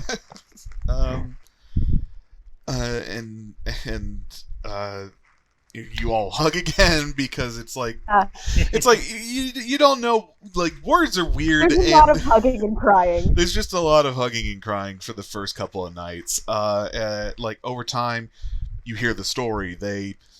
Eileen met your father when she was just out about the town. They started talking. They discovered feelings for each other. They had nights where he would sneak her out of the manor and like share like soft moments with each other. He was very familiar with the area. He knew places that the guards didn't patrol frequently. He was able to, and then when your mom became pregnant, they decided that they would run away together. That was their plan. That she would abandon her life as a noblewoman, that she didn't care about that life because the life she wanted was one with Harrison and with you. But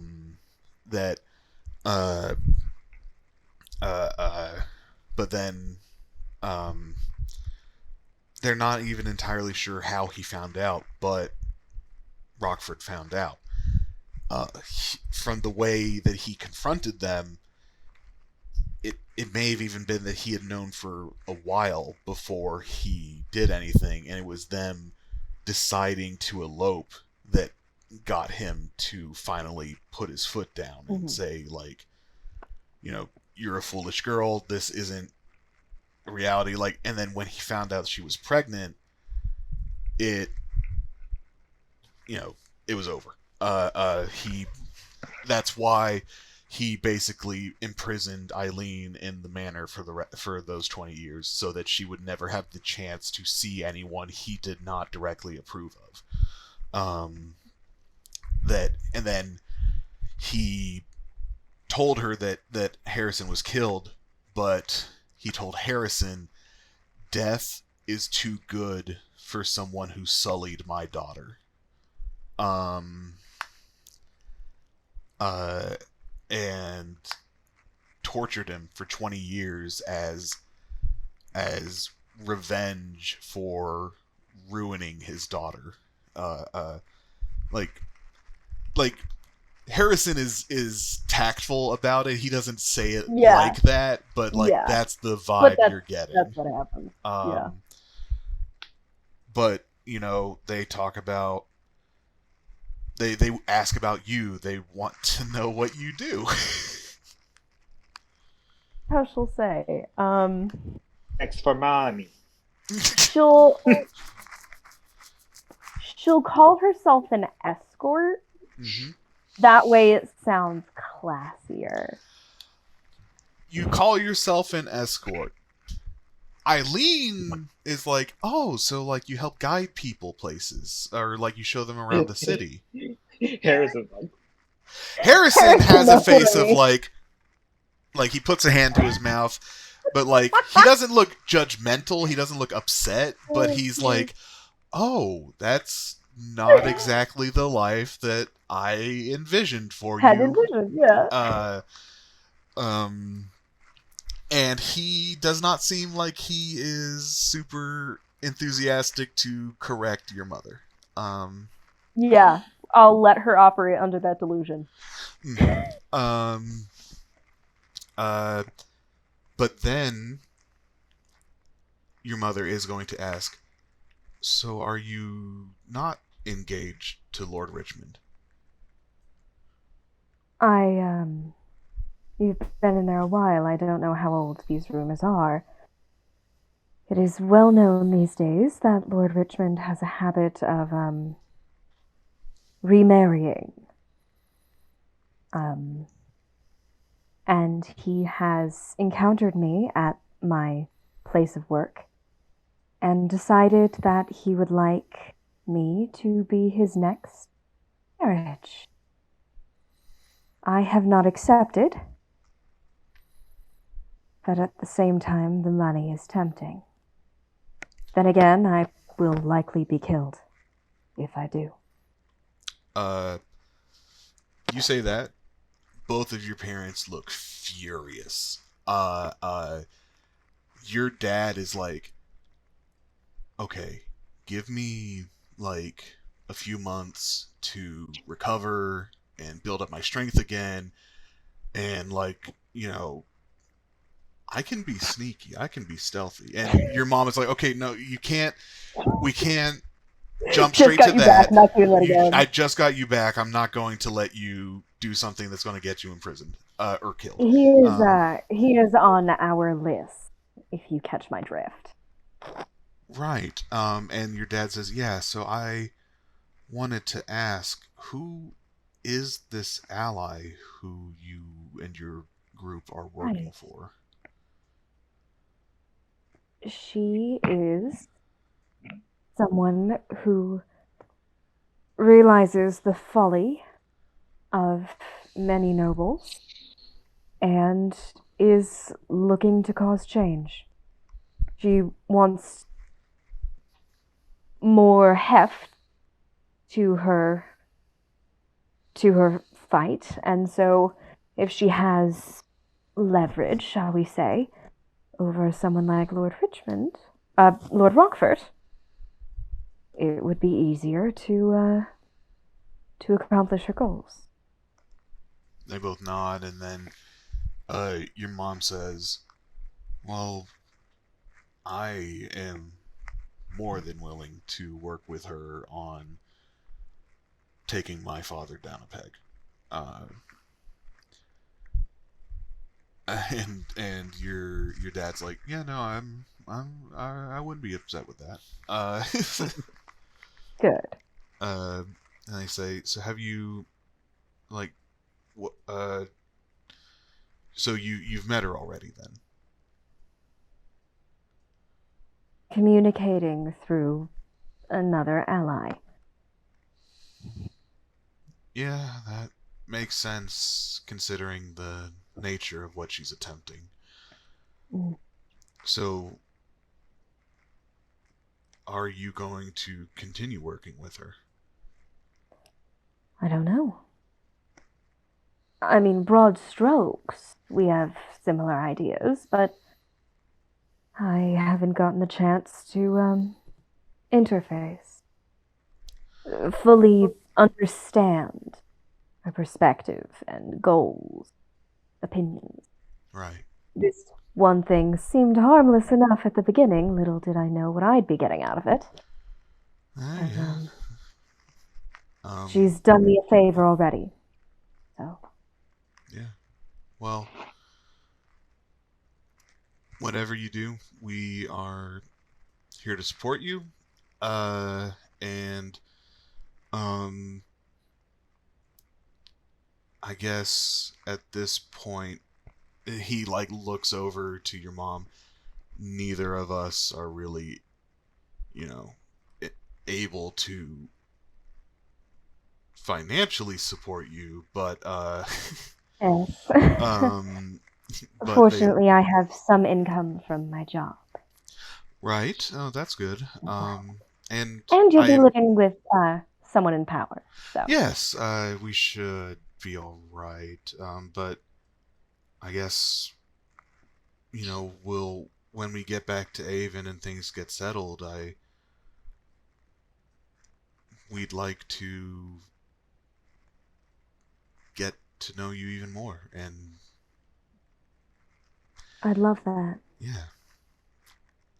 And I'll say now, we'll skip ahead to you all arriving back in the glorious capital of Avon. Welcome back, adventurers. That was an arc. Ooh, I right? missed this place. Wish you were here. Wonderful.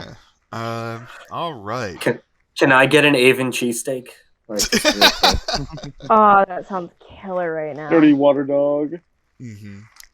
Yeah, so you all are back in Avon. Now,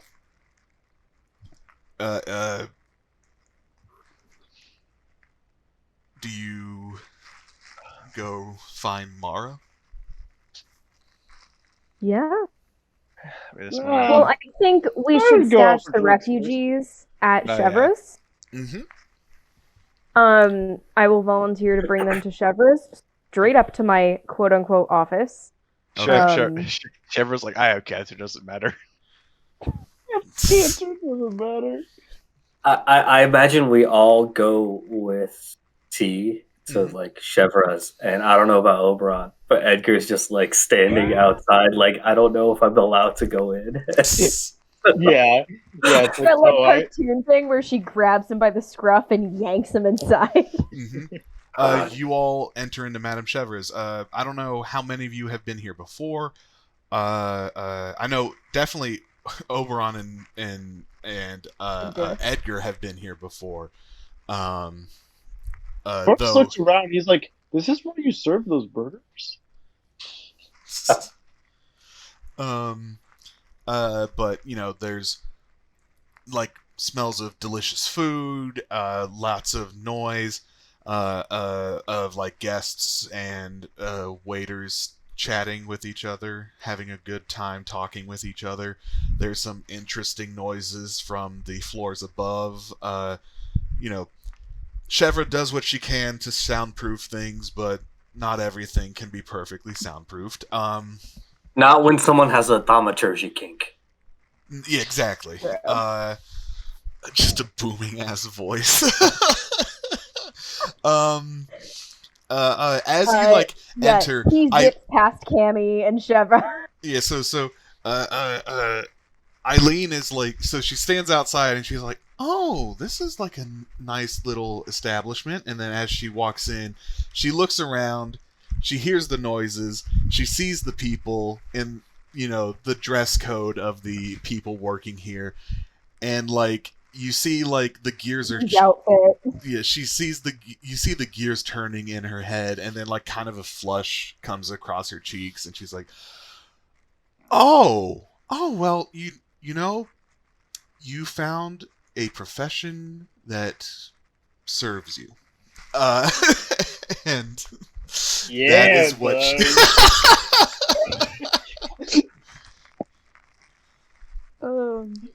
yeah, she'll just grab Eileen's hand and drag her up to her room. Mm-hmm. So are you trying to just like move past the people that you know here, or are you going to say hi to them? Say hi. You'll say hi. You'll say hi. Yeah. A quick hi. A quick hi. Cammy is working bouncer today. And she sees you on the way in. Yeah, she sees you on the way in. Looks at you. Big smile on her face. She just like immediate like she has some like drunk elf with her, and she just kind of shoves him like to the ground. It's one of those things where that in outside of Chevreuse would probably get her killed. Inside of Chevreuse in control inside of Chevreuse. You don't fuck with Chevreuse bodyguards. Initiative count 20, Chevreuse lair action kicks in. Exactly. My goodness, that would be amazing. And she comes up to you and says, T, you're back. Oh, that's wonderful. And she sees Eileen and Harrison. Chuckle fucks and also my parents. Yeah, and she's like, oh, who is all of this? Well, these are my parents, and these are my friends. Jaw drops. Jaw instantly drops like to the floor. Also, to the rest of you, T, do you want to describe what Cammy looks like to your friends? She is a straight up, like, almost 7 foot tall tiefling gal. Buff as shit. Shoulder length black hair. She's very intimidating. Not the cuddliest from a distance. But, yeah. I'm trying to find the image. T's I got screenshot a bit it of a so long type, ago. huh? Seems Shut like up. Don't worry about it. It's here that you learn. It's here that you learn that Edgar has a third form of tomato, as he is just full red. Can't move. There's Cammy. I just don't understand what's going on here. There's Ooh, Cammy. love her. Red gal. Ooh. She's got a ruby ring Love her. on her hand. That reminds you of like some of the jewels that T is wearing. The cream horns spiraling out from her forehead. Black lipstick. But other than that, like every other employee in the building is like dripping with like sexy energy in some way, shape, or form. She is like fully clothed, looser clothing. It's not like some tight, sexy thing. She is pure security. Mm-hmm.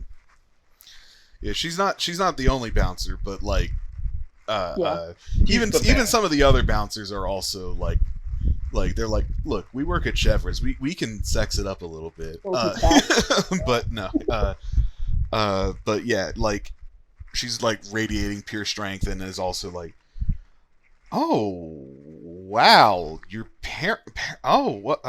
she like extends a hand.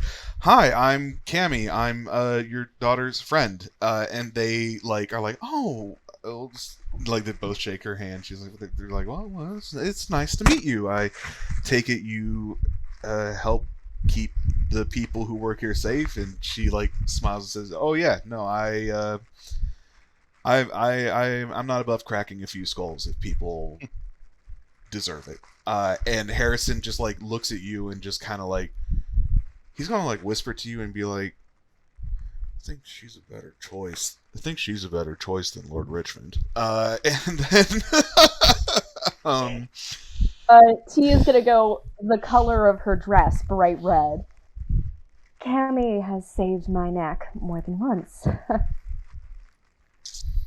Anyway, I'm going to have them. Just really quick, I'm gonna have Cammy do a perception check to see if she hears what your dad said. Yeah, go ahead.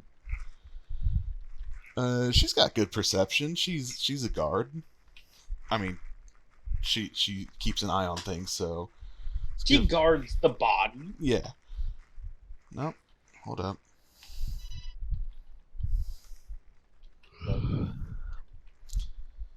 She rolled a nat 20. Cammy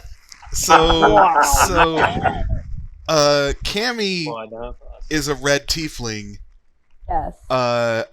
So it's not always easy to tell if she's blushing, except for now. Now it's very easy to tell that she's blushing at overhearing what your dad says. She goes, "Yep. So I guess you're just visit. You wanted you're visiting. They're going to stay in my room for a while. How's Chevra? Give me an insight check. Cancer. That cancer. 11. 11. It didn't need to be high. Oh no. Gammy's a shit liar. So. Oh, she is. She is, absolutely. And so Cammy's a shit liar, and her face kind of dropped a little bit. She says, she's doing all right.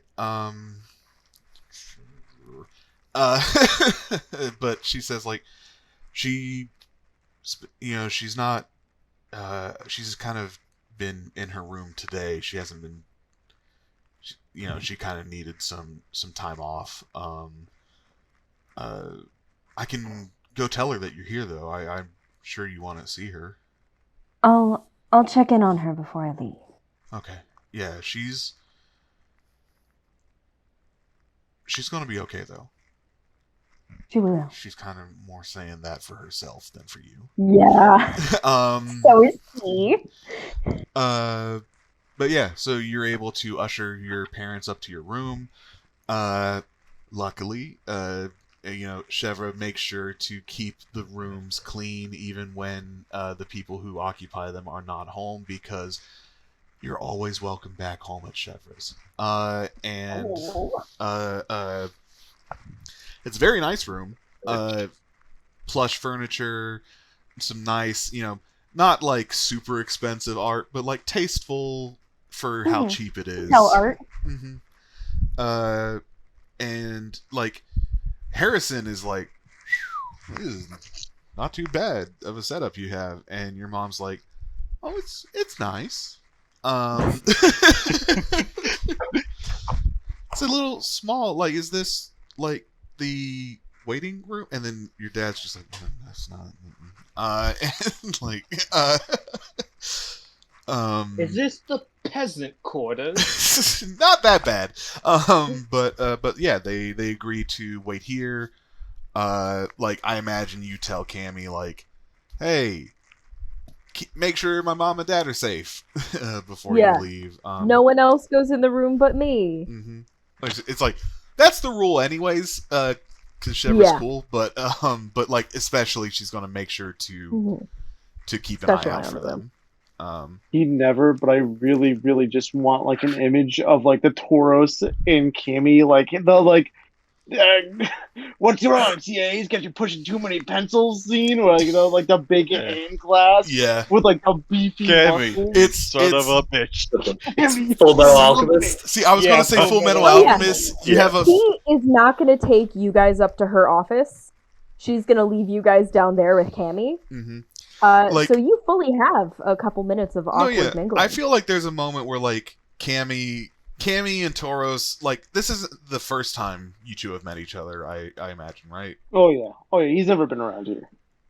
So sorry, it is the first time you've met each other. Yeah. What? I think Cammy didn't really grow up in the same orphanage. Sorry, she didn't. Okay, so, would Tauros have ever visited Tease, or like any time like that you've known each other throughout the years, like Cammy has ever tagged along or something? Like dropped. Possibly he definitely would have, like, I feel like there's definitely been times when he's needed to drop stuff off for T. He's never really been inside. Like, he doesn't really know. No, he still to this day doesn't actually know what the place is. He thinks it's like a diner. And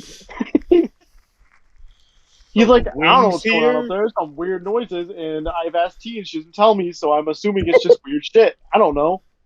So he didn't really know what's going on. So you might have seen each other in passing, but this is like the first time, exactly, actually meeting. So Cammy's gonna look at you, and like instinctively, in the way that like we all know that buff people have this kind of instinct with each other. She's gonna give a little flex, and like kind of like just like casually show off just like her, fucking badass body and shit. Just to like, the buff people salute, Yeah, exactly. Torch kind of cracks his knuckles a little bit and like kind of rolls his shoulders. Just like nothing big, but like answering the call. Yeah, he's exactly. He's like, what's that? They're like birds in the wild. Yeah. Like the rest of the party, like as this is going on, like is there anything going on in your heads as you're seeing this? Edgar can't help it. He says as that's happening, that's hot. Floor is made of floor. Floor is made of floor.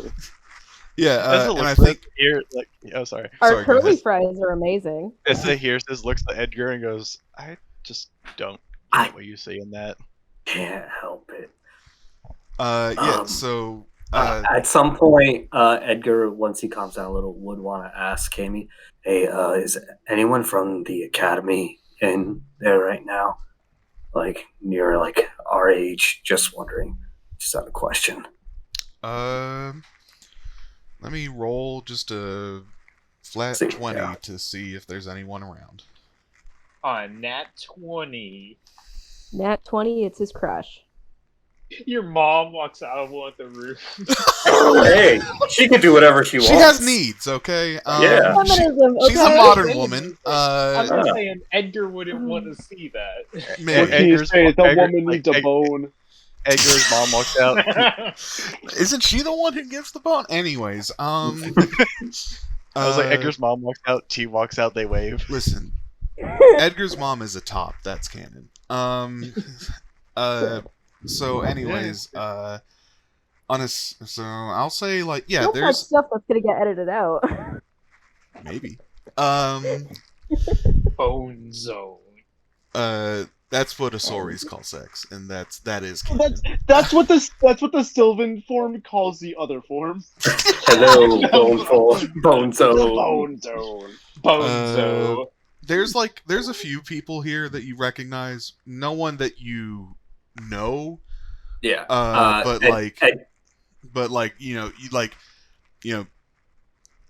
Chevres is a popular place for adventurers to visit after a mission. Joe from Calculus is chilling.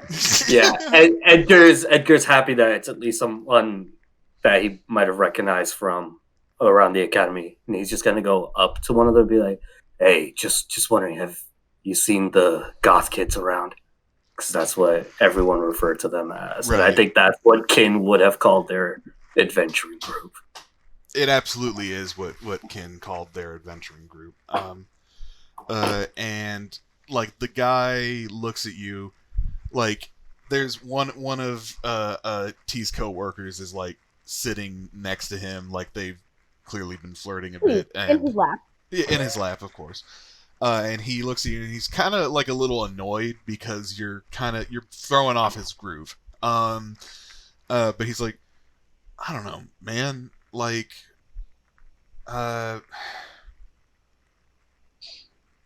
last I saw, they were heading out for a mission like a few days ago. I don't know, maybe a week. Gotcha. Edgar's just gonna bump into him, try to spill his drink, just because he was annoyed by his attitude. Give me like a sleight of hand check if you're trying to like be subtle about it. 23. 23. Oh. Yeah, you kind of knock his hand. He spills it on the person's dress. He's like, "Oh shit!" And then like He's gonna put 2 silver down for that, mhm. for the dress part. For her. Yeah. Someone else who's like been drinking a bit just points and laughs, goes, "Party foul!" And life goes on. The coworker obviously grabs the silver and puts it in her chest. No, absolutely. She gives you a wink as she does it. He just runs. Nope. He just runs. All right. So I'll say by this point, you get back to the rest of the group. T, you're also back downstairs now. Tauros and Cammy are full on doing the predator handshake now. Good. It is that, but it is also the scene in Full Metal Alchemist where they bond over muscles. Yes. And at that, are you going to check in on Madame Chevre? Definitely. Mm-hmm. So you go to Madame Chevre's office. You knock gently. She tells you to. You hear her say, "Come in." Come in. She's kind of sat up in her bed. You see, like she's going over like some paperwork and stuff like that. Like working when she's supposed to be resting, as she does. She sees you though, immediately throws the paper to the ground and puts her arms out for a big ol' hug. Oh, hug her so tight. Hug her so tight. She hugs you so tight back. She says, "Oh my goodness, I'm so happy to see you. Are you well? Like, how was your trip? How was everything?" It was incredible. I found what I was looking for and more. Oh my, what? Mama, my parents are in my room right now. Tears immediately like streaming down her face, like full force tears. And she just goes, Yeah. "Oh my god! Oh, your parents! You found your parents? They're here. You found your parents? You're here. like almost in hysterics as she like hugs you again, and she just says, like, takes a moment, composes herself, and says, do you have time to tell me everything? Like, I understand if you need to go, or if you just like, I will be demanding the details, but I understand if you have something you need to rush out and do real quick. I do have to rush away, but I wanted to see you. Been weeks. Right. And like you notice, she's looking a little sheepish, as she like realizes like, she still looks fabulous, but she's in her nightgown, and you notice that she does look like she's lost a little weight. And she says, "Yeah, I'm doing all right. I still, I'm getting what treatment I can, and I'm still up, and I'm still working, and I will be, and I will not be leaving anytime soon. I promise you that." Good. And in that case, T's gonna grab the pile of papers from where she dropped it, put it in the farthest desk drawer from her bed, and close it. She and she's gonna sit on it. She legitimately like goes and like when you shut the desk, she like actually like flinches like it causes her pain. She's like, "No, but I need to work though." You are going to rest, and after you've kicked this sickness's ass, then you can work.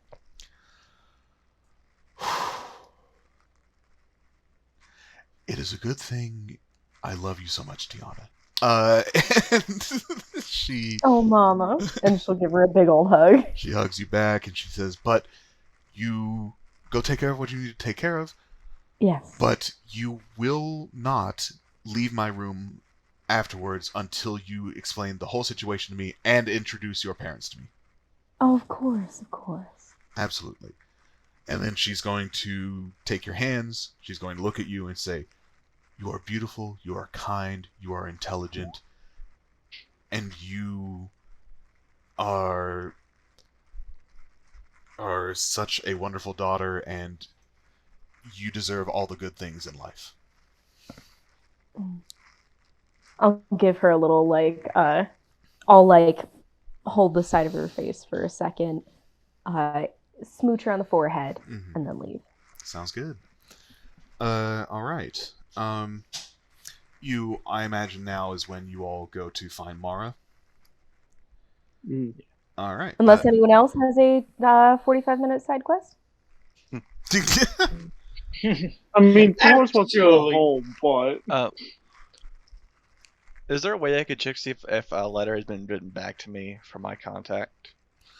Alice. Speaking I of also letters. just remembered that. Speaking of letters. Yeah, so... well, do S's first. It's been on me I will for say, so long. it's criminal context, so yeah, you're able to get correspondence back. You find, I'll say, as you guys are heading to the Dragon Skull Inn, you check one of the caches you have throughout the city, and you find correspondence from your contact in there. It's just maybe technically they shouldn't be able to know that you're an Avon, but fuck it. It's for the story, damn it. So you do have a letter back. You don't really have the time to read it in front of your group at the moment, though. But you do have it. T, I will also say you don't really have the time walking over to the Dragon Skull Inn to investigate. But I've now remembered exists. Yeah. You get to the Dragon Skull Inn. You see Mara is there, and Edgar. You see that someone other than Mara is also there. Is it Woon? A certain. It is not Woon. Woon is it me? I'm in there. Is it me? You see a group of, edgy-looking goths sitting in the corner, the darkest corner in the inn, and Represent our souls. exactly, Are lots we not the of Edgelords? eyeliner, lots of dark clothes, Names. and among them is a certain lizard folk person who looks up, sees you, and has a look of surprise, disappointment, and anger. And that is where we ended for tonight. And then Edgar goes, "That's hot." I'm gonna say that's how, and like, guys, I might die. This might be it for me.